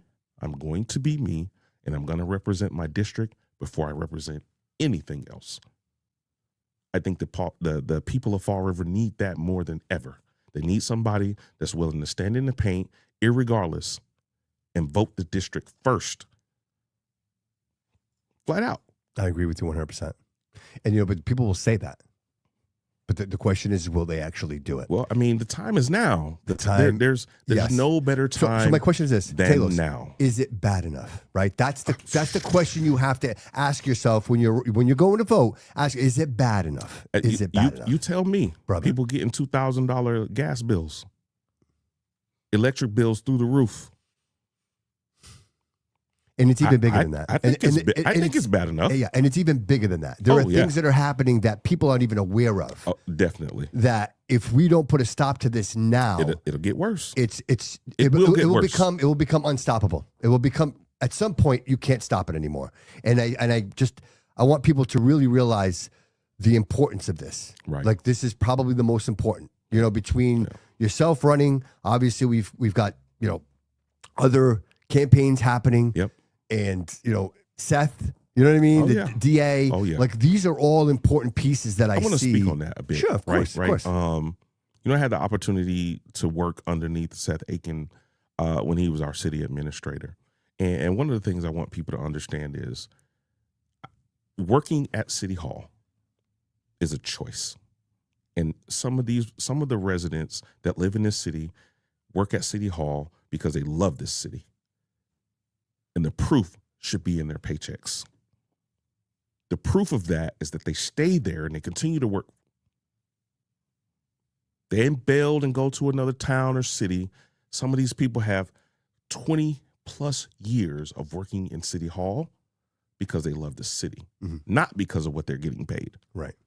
So let me say that. I want to be very clear. I work with some of the best people, man. They mean well. They come to work every day and they work hard for this city. And sometimes they get a bad rap. They do. Sometimes they get a bad rap. But some of these folks are here and they're doing the very best that they can with what they have. And I applaud them for it. I enjoy working with the people I work with. I enjoy it, man. From department to department, it's some awesome people there. And Seth was another one of those awesome people. He doesn't live in Fall River. He lives just across the bridge, but I enjoyed working with him. But I'm more excited for his next step in life past being the city administrator here, because he's looking to bring accountability to the DA's office in a way that is going to be impactful for the people that live in this city. We saw Mayor Flanagan get stabbed in the neck and face. And we saw the guy up until now, recently, right, kind of float along afterwards. Like, it was just no big deal. No big deal. Right. And one of the other things that's really, really near and dear to me as a father is that our children should be protected as well. He's going to be, if given the opportunity, he's going to be able to bring accountability that helps make the streets of the city safer outside of what our police are doing. Right. It's more than just what's happening on the street level. It's what's happening in the courtrooms. Those kinds of things matter. Actually handing out sentences to people that are convicted for committing violent crimes in this city, that kind of thing matters. There has to be a level of accountability there so that we can feel comfortable walking the streets of the city that we call home, walking the streets and going shopping and spending our dollars in the restaurants and things that are here currently, Yes. we have to feel safe doing those things. Right. Our police need the right number of people. They need the most updated equipment because, again, this isn't 1970 and it's not 1980. Things evolve and change. Right.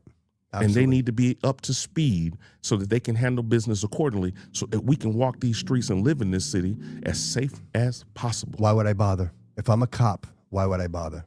If I'm going to arrest this guy, they're going to put him, and then he's going to go, and then they're going to let him walk out on the street. So I'm saying this is that mentality, and I know I had Seth sitting in that chair, man, and it was such a pleasure to talk to him and feel his energy, and it's clear that his mission is just. Bro, he looks great too, by the way, doesn't he? He's shining. His campaign, he's glowing right now. To be honest, like with you, that campaign is amazing. He's doing an amazing job, I man. think he's glowing. I think he's found a spot in life with him running for DA here in Bristol County that allows him to uniquely be himself, just like the people of the city.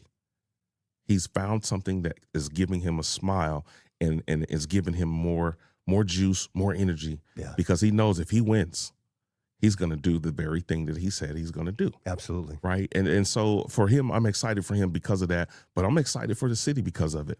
Because if we can get more accountability here, that's the change we want, right? That's the change we so desperately need, right? You know, and let's start actually locking these people up. Absolutely, brother. You know, and I want to bring something up real quick, and this is kind of off, but it's an opinion. Go for it. This is like what I term as the bottom feeders, right? And so I say this often, and it's not a derogatory term, but it's just it refers to the people in the city that their finances are absolutely contingent upon who the mayor is. Like just we'll say that example, right? And so if Paul Coogan is the mayor, my job is under Paul Coogan. Like I'm going to vote for Paul Coogan because I don't want to lose my job, because the next guy might not give me my job back. The next guy might not give me my contract. The next guy might not let me operate. And so when you look at, you brought up the voting, when you look at those numbers, the turnout. I'm concerned about the turnout. Absolutely. Because with the turnout completely determines what happens next. Absolutely.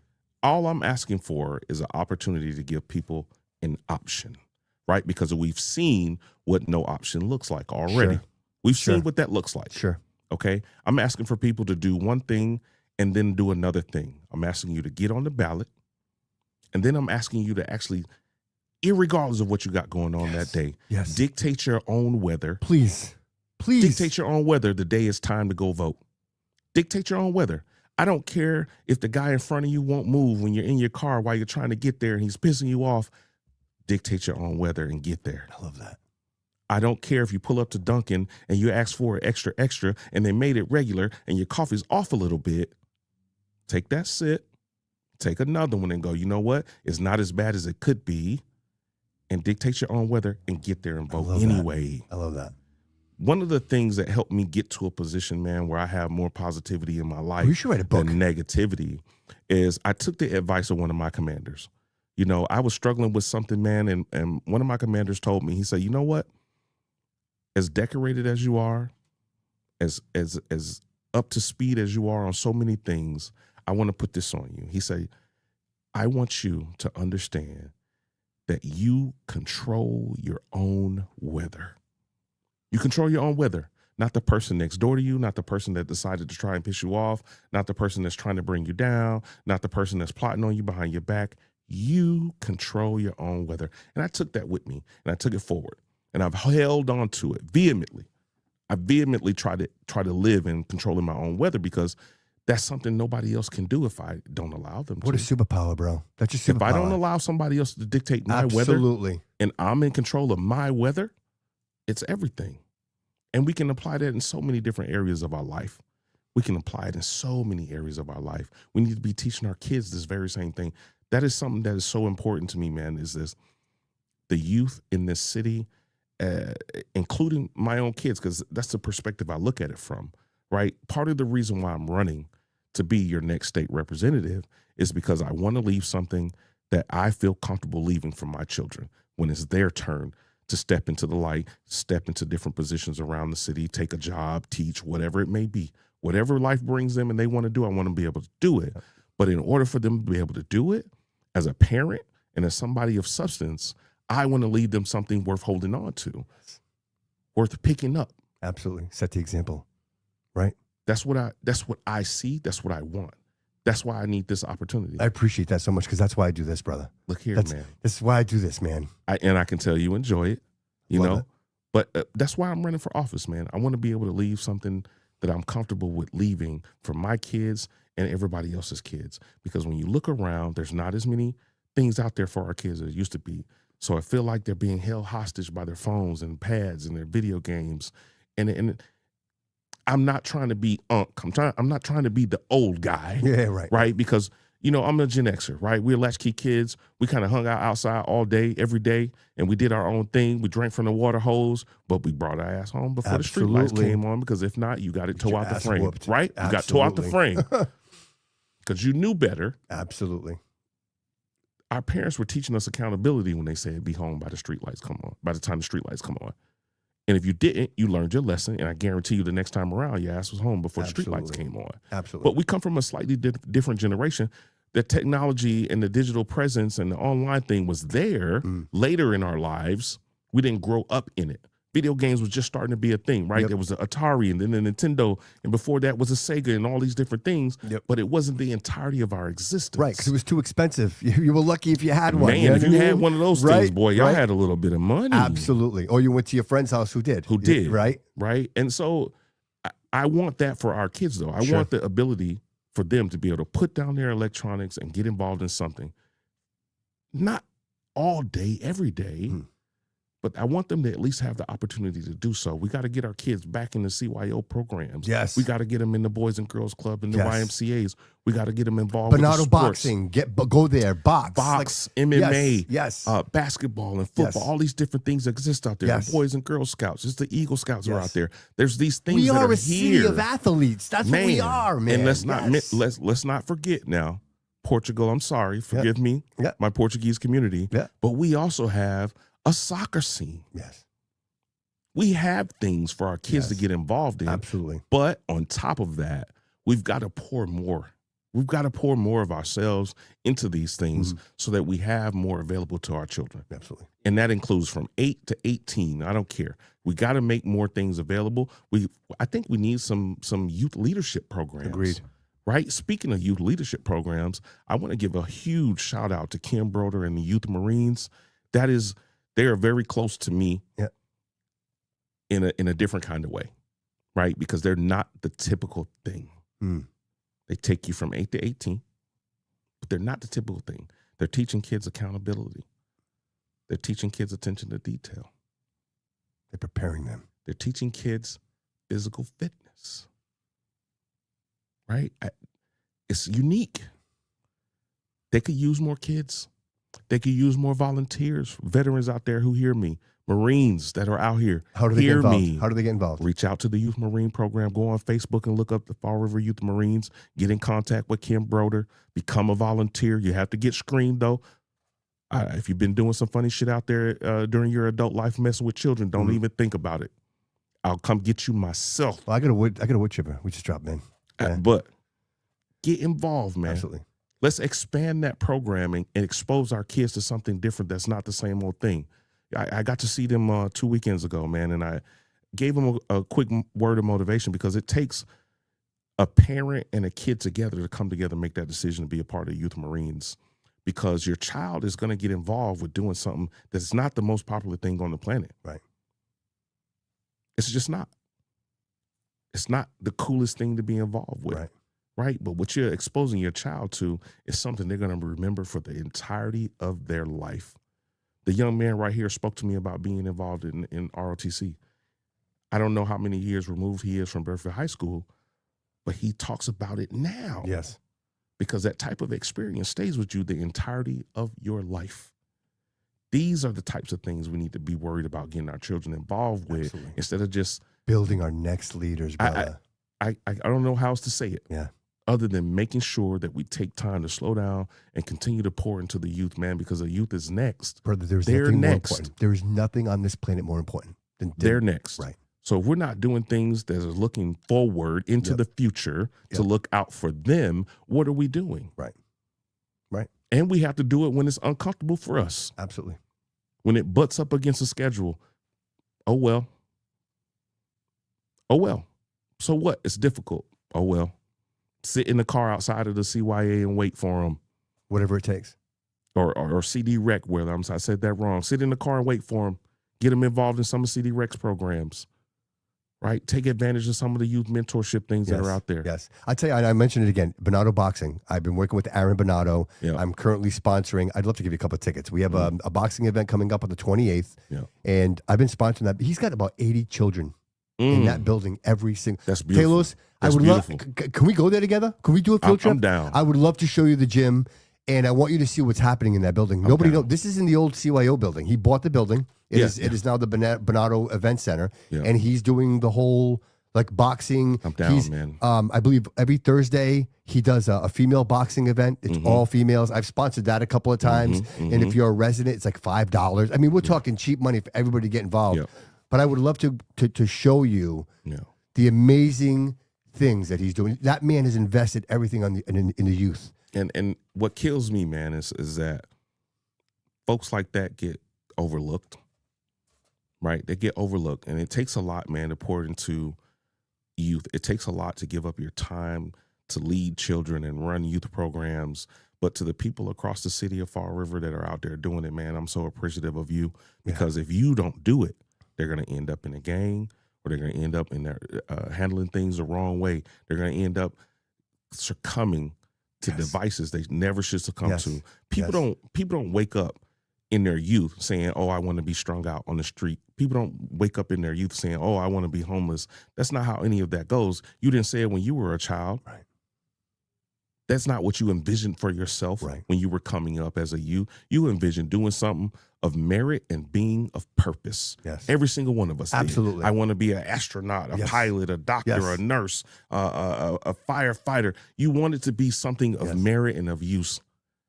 Our kids feel the same way. We just have to give them the opportunity. And please understand, they have it 10 times harder than we did. Absolutely. Their world is digital. It's completely different. It's electronic. They can be bullied online. We didn't experience that. If you had some junk to talk about somebody back in the day, you talked it in person. Absolutely. Absolutely. And if you didn't and you talked it behind their back and it got back to them, they came to see you. Absolutely. Our kids don't have that. They're not afforded that opportunity. So it makes it very difficult to be a child in these days. If people aren't paying attention, they don't understand it. I'm explaining it to you right now. Right? Because our kids are struggling with something different than we ever had to think about dealing with. So that's why these programs and the people that run these programs and the funding for these programs is so important. Right? Anyway, I got on my soapbox there. No. These are the things that are important to me. Absolutely, these are the things that I would like to see not only flourish, but thrive in our city. You know, we've got a Saturday kitchen. I'm going to misstate the name, but there's a older couple that runs a Saturday kitchen, man, and they've been doing this thing for 40 years. The city council just recognized them, and they weren't even aware that they were being recognized, first of all, right? But I went there last weekend, and I got the opportunity, man, to walk in there and see what they're doing, and they're feeding people off the street. Veterans go in there. Residents are going in there. The man is 90 years old, right? And him and his lady have been putting this on for 40 years. He wants to do something big for the kids for Easter.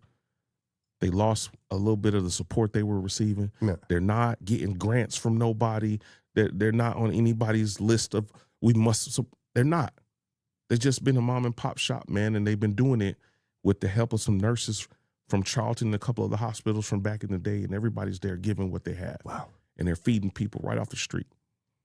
And they're just doing it just because.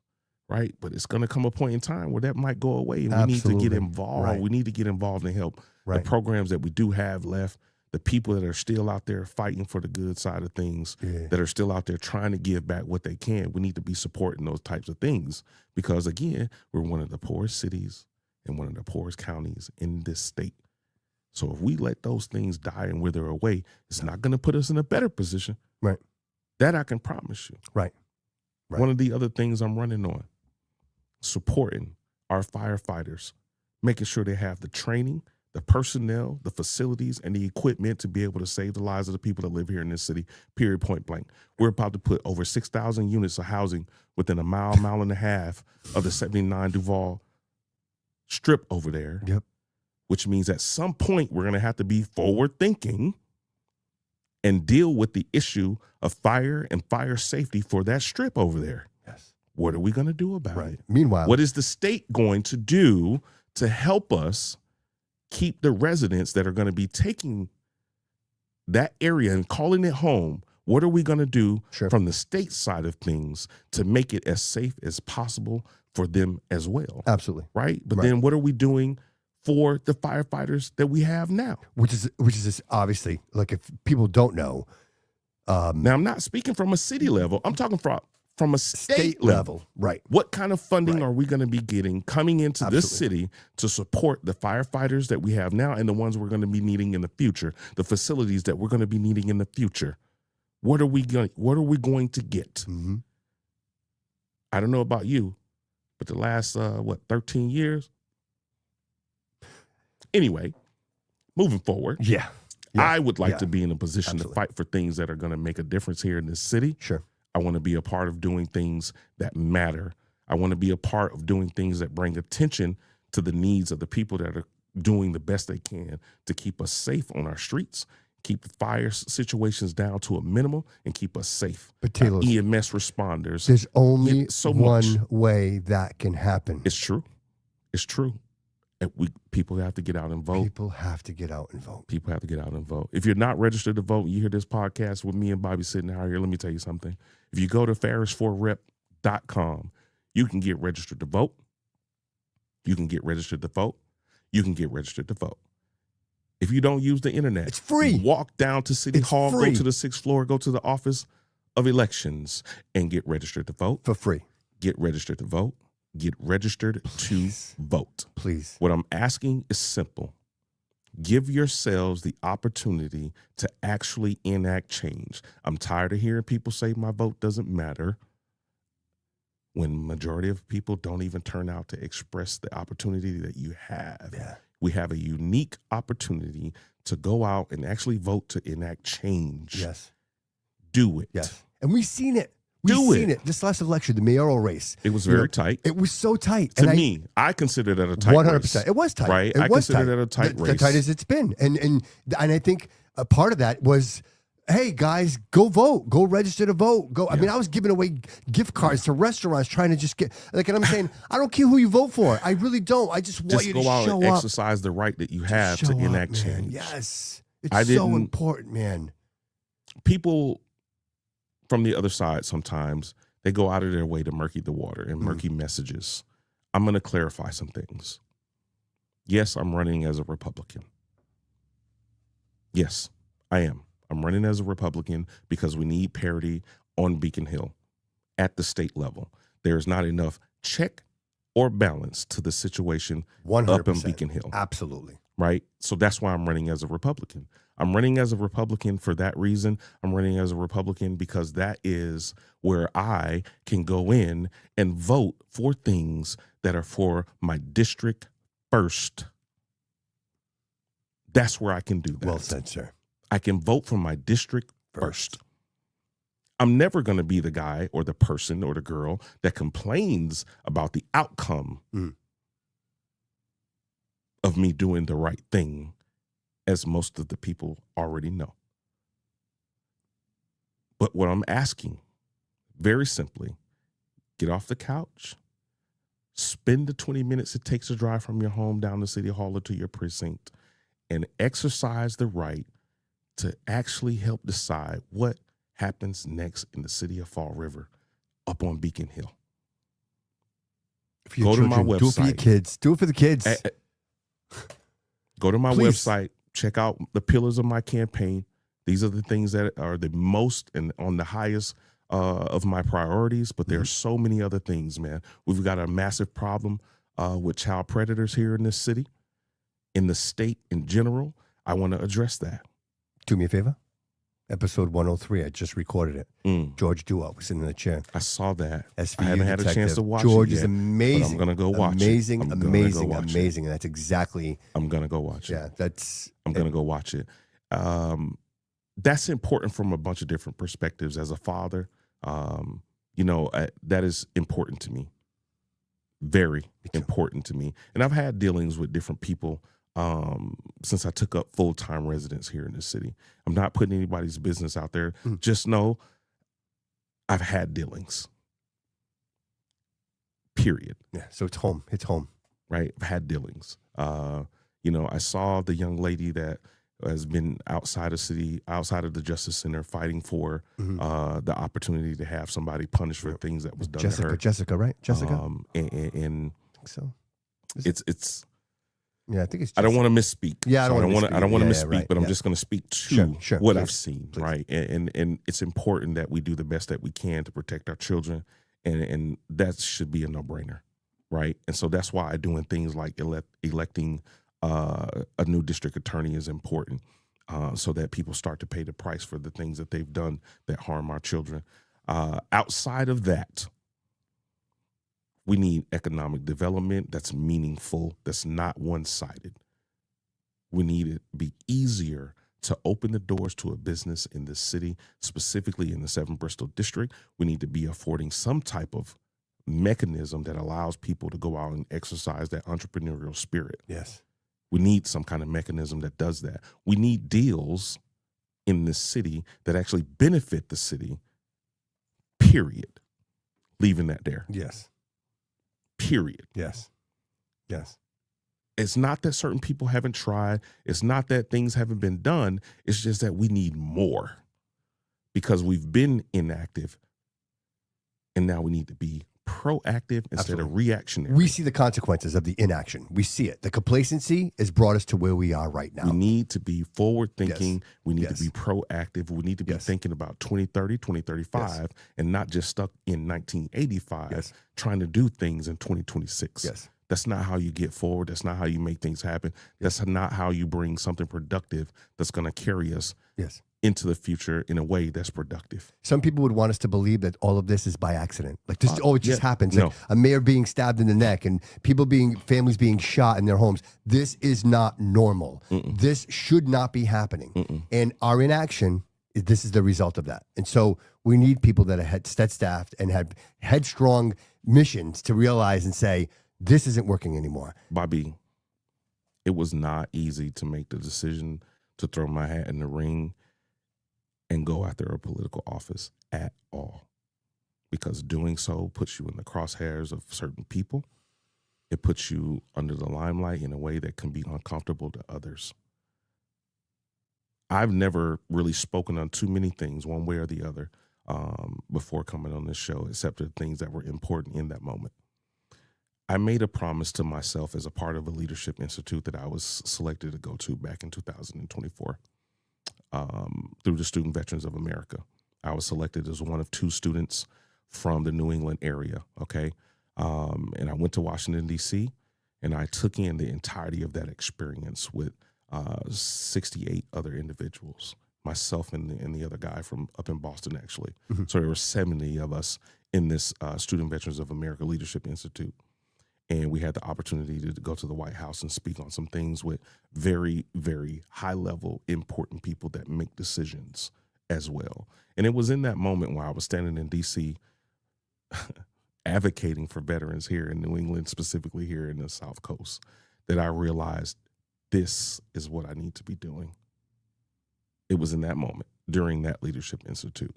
And so there came a poignant moment during that Leadership Institute where we had a book in front of us, and part of the assignment in that moment was to map out a 3 to 5 year time span of things you wanted to accomplish and things you wanted to do. And out of nowhere, man, I relived that moment standing in the White House talking to some folks from the Veterans Administration and the Veterans Benefit Administration and listening to the apathy that existed there and going, the only way this changes is if you give yourself the opportunity to get involved. The same thing that made you say, put your resume in or put yourself up for VSO, is the same thing that's screaming at you right now in this moment. Yeah, right. It's the same thing.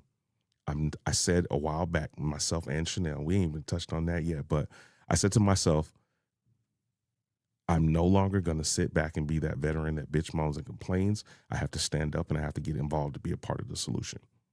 Period. No matter what that looks like, Yep. this is what you have to do. The time has come. Right? The time and has so come. I'm sitting in this leadership institute. I've got this book in front of me, and it's got this plan in front of you that you need to fill out, right? And what it is supposed to be is supposed to be a silent promise and plan to yourself, with yourself. And I wrote in there on one of those blocks across it, I wrote, put yourself in a position to be able to actually enact effective change, period, even if that means having to run for office. Wow. Right? That was in 2024. I saw some things between then and now that made me say, you know what? You got to do it. You see enough things that you feel like need to be changed. You've talked to enough people that want to see some of those same things changed. It's time to do it.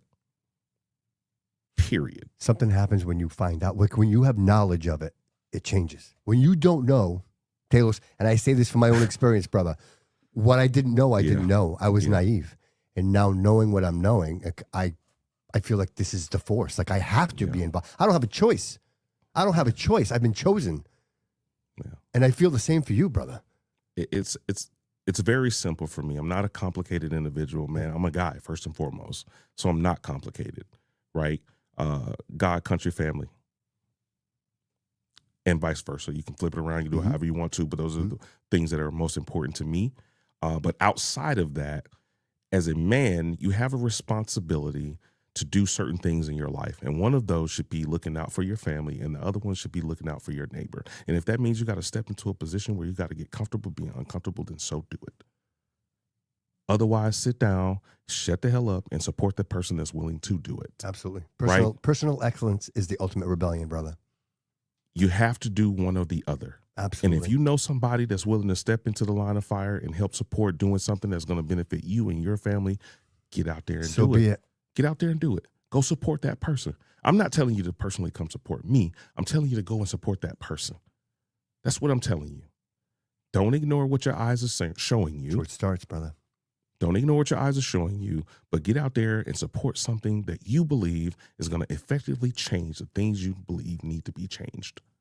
That's what I'm asking. Be the action. It's funny you said that. Somebody offered this to me a few months ago before I pulled papers, because I was going back and forth on whether or not this was the time to do it, right? And they said, you have to be the change you want to be or see, right? And I said to myself, after that, I said to myself, like, I don't think they understand what they just did, right? I've already been I'm already considering this thing. I'm already. Yep. And that's when, the culmination kind of happened. It was like, this conversation was had. I wrote in the book this thing to hold myself accountable to these things, to these tenements. And one of those tenements was put myself in a position to be able to actually make a real difference, even if that means running for office, right? And then that got said to me. Talos, all roads I just lead. I feel like I couldn't ignore the things that I was seeing, right? And so that's why I'm doing what I'm doing. That's why the kids matter so much to me. That's why looking out for our police and our fire, the EMS and EMA matter so much to me, because at the end of the day, those are the fundamental things that are supporting the city and supporting our communities, supporting our children. It's not easy to make the decision, man, to put yourself out front. It is not easy at all. And people don't know. Person. Right. I'm not that person. I would much rather be the guy that's just making stuff happen. Just make stuff happen. But sometimes in order to be the guy that makes stuff happen, sometimes you got to stand out front. This is what it takes to make stuff happen. Absolutely. And understand, as far as I'm concerned, this election is not about me. It's not about Rep. Alan Sylvia. It's about the people that live in that district and giving them the opportunity to enact change. Period. That's what it's about for me. It's about giving people the opportunity to be able to feel like it's safe enough to go back outside and sweep their sidewalks and sweep their curves and clear out their driveways. Any time of day. It's feeling like it's okay to let your kid go to Kennedy Park and play basketball. Yes. It's all right to walk down Main Street, South Main, and go to any shop anywhere along that way. But also, it's all right to feel like I can open up the doors to a business right in the middle of downtown. Absolutely. That's all I'm asking for. That's all I'm looking at. Those are the things that matter to me. There are several more, right? I don't think veterans should pay for hunting and fishing licenses in the state of Massachusetts, period. Period. I like that. I don't think veterans should pay That's for a that. small thing. And it's a small thing. Yes. Very, very, very small thing. Yes. But I think it's important. Yes. It Right? really is. I think something like that matters more than most people probably realize. You know, I don't think that we should be penalized for making less than they do in Wellesley. Mm-hmm. We shouldn't be penalized for that. So what? We're a hardworking community. The policies and the rents and the things that go along with living in this community should reflect that. Sure. Period. Sure. We can offer up bigger, better things, but we also got to keep in mind that the people that are from Fall River help make Fall River. But at the same time, those of us that live here, we have to step up. We have to step up. You just can't lay down and die. No. You have to. I get the whole will try thing. I get it. Yep. I get it. Will try. Yep. But where I've been bred, and the things and the experiences I've lived through, will try doesn't cut it for me, right? We're going to do. Yeah. We have to be actionable. Period. Give it until you can't give anymore. Fail, get up, try again. Fail, get up, try again. If people don't know, that's what's on the police cars. Like that's actually our city logo is "Will Try." We'll it's try. not even We'll try. Yeah, it's and our again, motto. I understand where it comes from wholeheartedly. Grave situation. Then, now, guess what? We need something. We'll try. It isn't enough. No, It's not enough. Yes, we see the results. And I'm not bad mouthing Fall River's motto. I'm not bad mouthing Fall River. It's not about that. What I'm saying is we have the opportunity to lift ourselves up by our own bootstraps, and we got to do it. It's time for change, brother. We have to do it. It's time for change. That's what I'm saying. We cannot continue this way. And I'm going to say this is my own personal experience as a citizen and a resident of the city of Fall River. Yes. I grew up in the South End. Yes. This is just some context. The house, if you were to look out this window, Yep. my Vavo's house, that's where I grew up. Right there. The storefronts, my Vavo rented those out. Like we were literally embedded in the South End in the community. So I know exactly what it was and I know exactly what it could be. Yeah. But I think if we don't choose to make a difference, if we don't show up, if we don't vote, if we don't want better for our future, for our children, then fine. Then we'll continue. But if we decide that it's time for change, that, for example, I could see you over at the Brewhouse District, and we're all celebrating, man. We're in a great place in the city. Yeah. We're breaking bread. We're having some drinks. Yeah. We're singing. We're dancing. To me, those are the moments I'm saying to myself, this is what the city could be, right? Wholeheartedly, right? So I want to give all the props in the world to people like Nick and the owner of the Brewhouse now, also the owner of Marco Andre, social table Tequila events, and making it Marco happen. Andre Yes. with the social table events. Yes. They're trying to keep that thing going, right? Yes. They're trying to keep fire in a place where it feels like it's trying to be stamped out. That's what they're trying to do. Yes. And I'm giving them all the credit in the world for doing it. The owners of St. James and the people that own Morgan's Cantina and all these different little places. TAs have been here as a staple, right? Holding it down. Yes, Rep right? Alves ran this place. I mean, you got Mesa 21 over the other side of the city. We've got people buying places like Al Max, and we got all these little New York bakers. Night Owl is getting the opportunity to come back, right? Yes. We've got all these little things, but we need to pour more into Talos, it. we need leadership. We need to pour more into it. We got to start believing that stuff is possible. But on top of all of that, action has to happen. 100%. Action has to happen. What I'm asking is get up, become actionable. Do not be fooled about these narratives of red and blue and all. Wipe that out of the way. What I'm asking you to do is look at the people that are trying to do things in a positive manner for this city that isn't the same old, and give them an opportunity. But you should be running to for mayor. make it happen. You should be running for mayor. I promised Chanel I wouldn't. Well, I promised Chanel I wouldn't. Jeez. I promised Chanel I wouldn't, and I did that for a couple of different reasons. We're not going to talk about that, but I promised her I wouldn't. Now, Yeah. shine the spotlight on Yeah. her just a little bit. Yeah. I know I talked about her helping take care of my dad and stuff while I was working 2 jobs overnight and all that good jazz and raising my beautiful kids, man. Chanel Stewart. Strong individual. In order to be married or connected to or attached to a veteran and raise a family in any way, shape, fashion, or form, be it perfect, imperfect, balanced, or imbalanced, that other side has to be a strong individual, and she is a very strong individual. Now we keep our waters separate. Mhm. We keep our waters separate. She's on school committee. I don't want to know. Yep.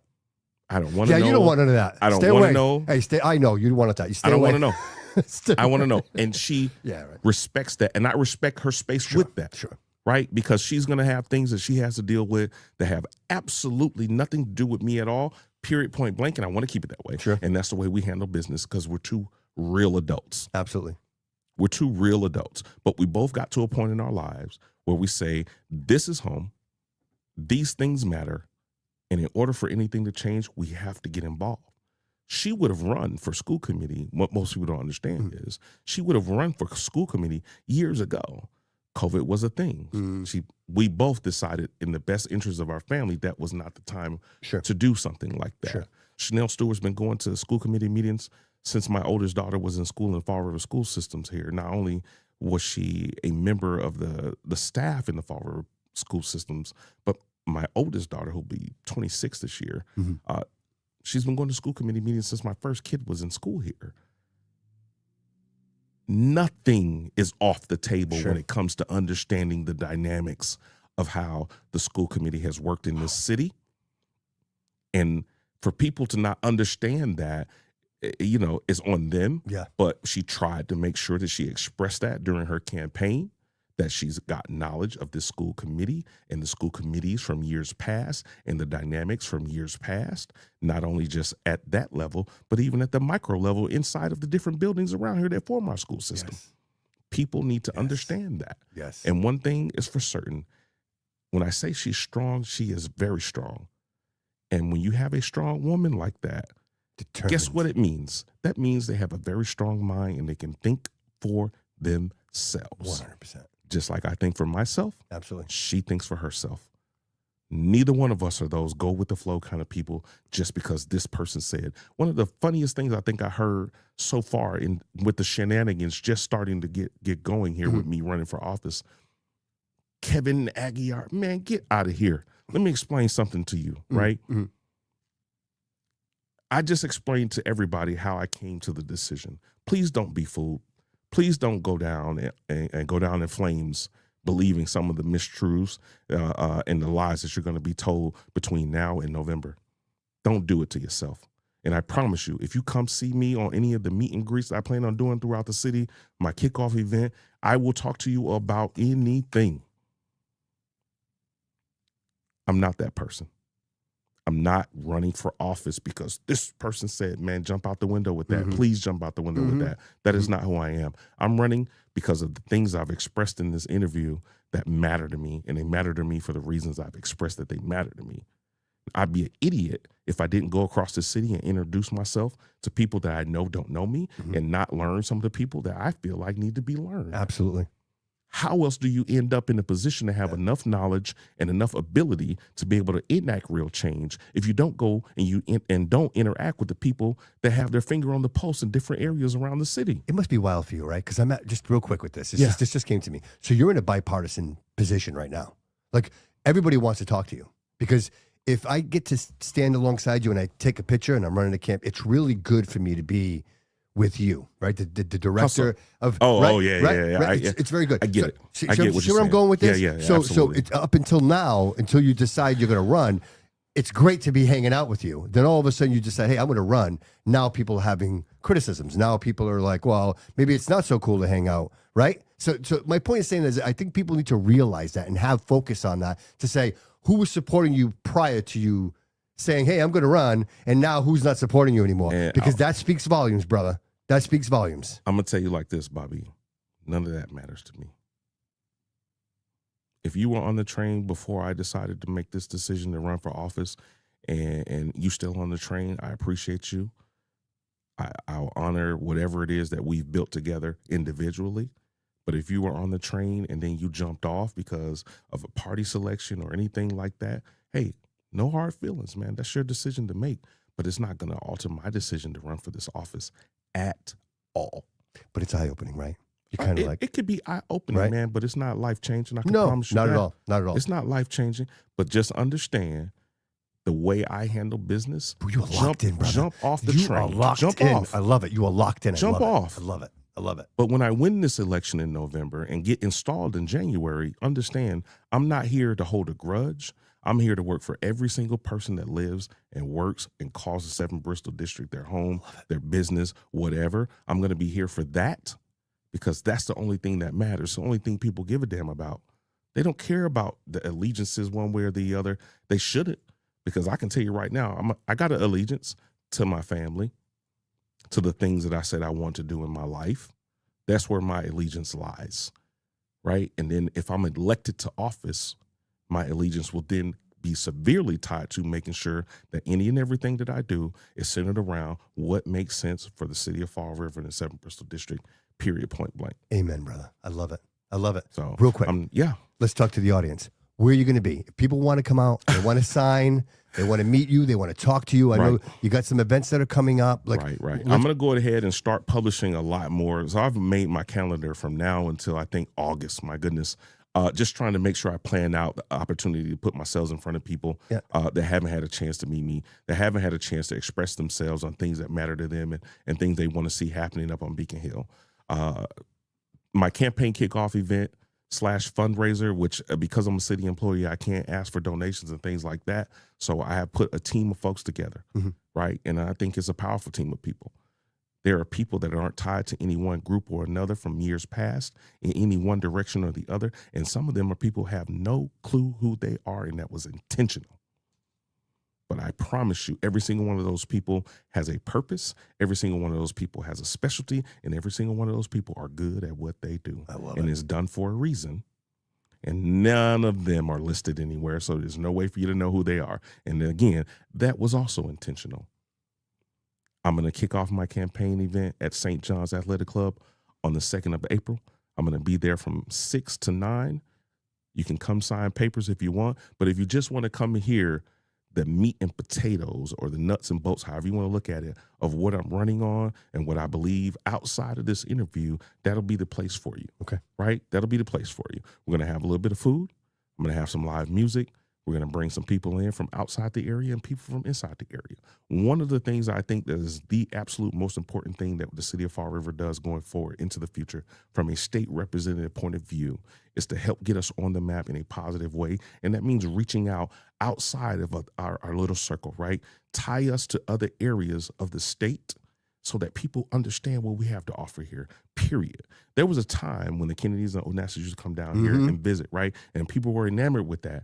We've lost that attraction. Yes. Right? So we have to gain that back. Yep. And that has nothing to do with a party line. That has to do with making sure that you put things in place that make people want to come here. Fall River Celebrates America, man. That was huge. I keep hearing that over and over Man, again, right? It was amazing. But one of the most important parts of Fall River Celebrates America is we need a spot.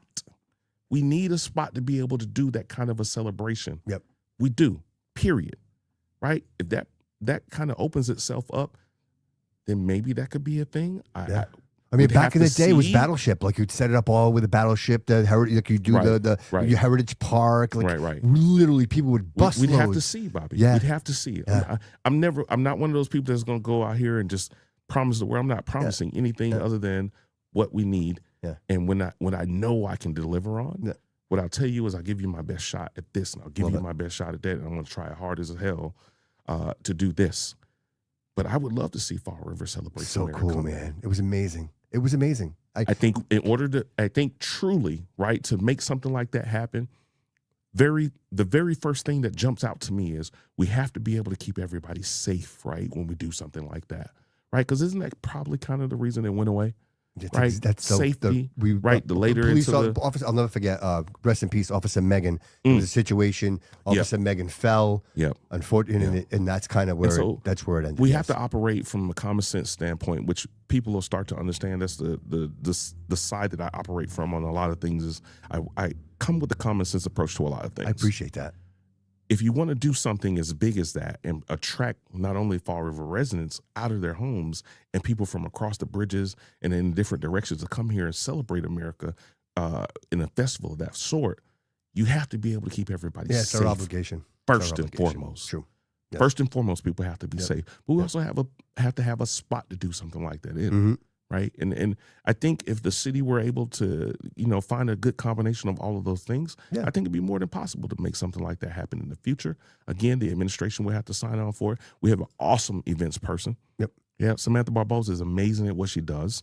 Right. And for those of you that don't is that know, Viva Forum? Is that Viva Forum? No. She works on the 6th floor. Oh, okay. All right. She's amazing at what she does. She's one of those people that's behind the scenes. She doesn't get a lot of spotlight for anything that she does, but she helps put on the different events at the parks throughout the summer, the different places, the food truck, this and that. She helps put a lot of that stuff together, and she's still here, and she's still fighting in the background, trying to make bigger things happen. Shout out.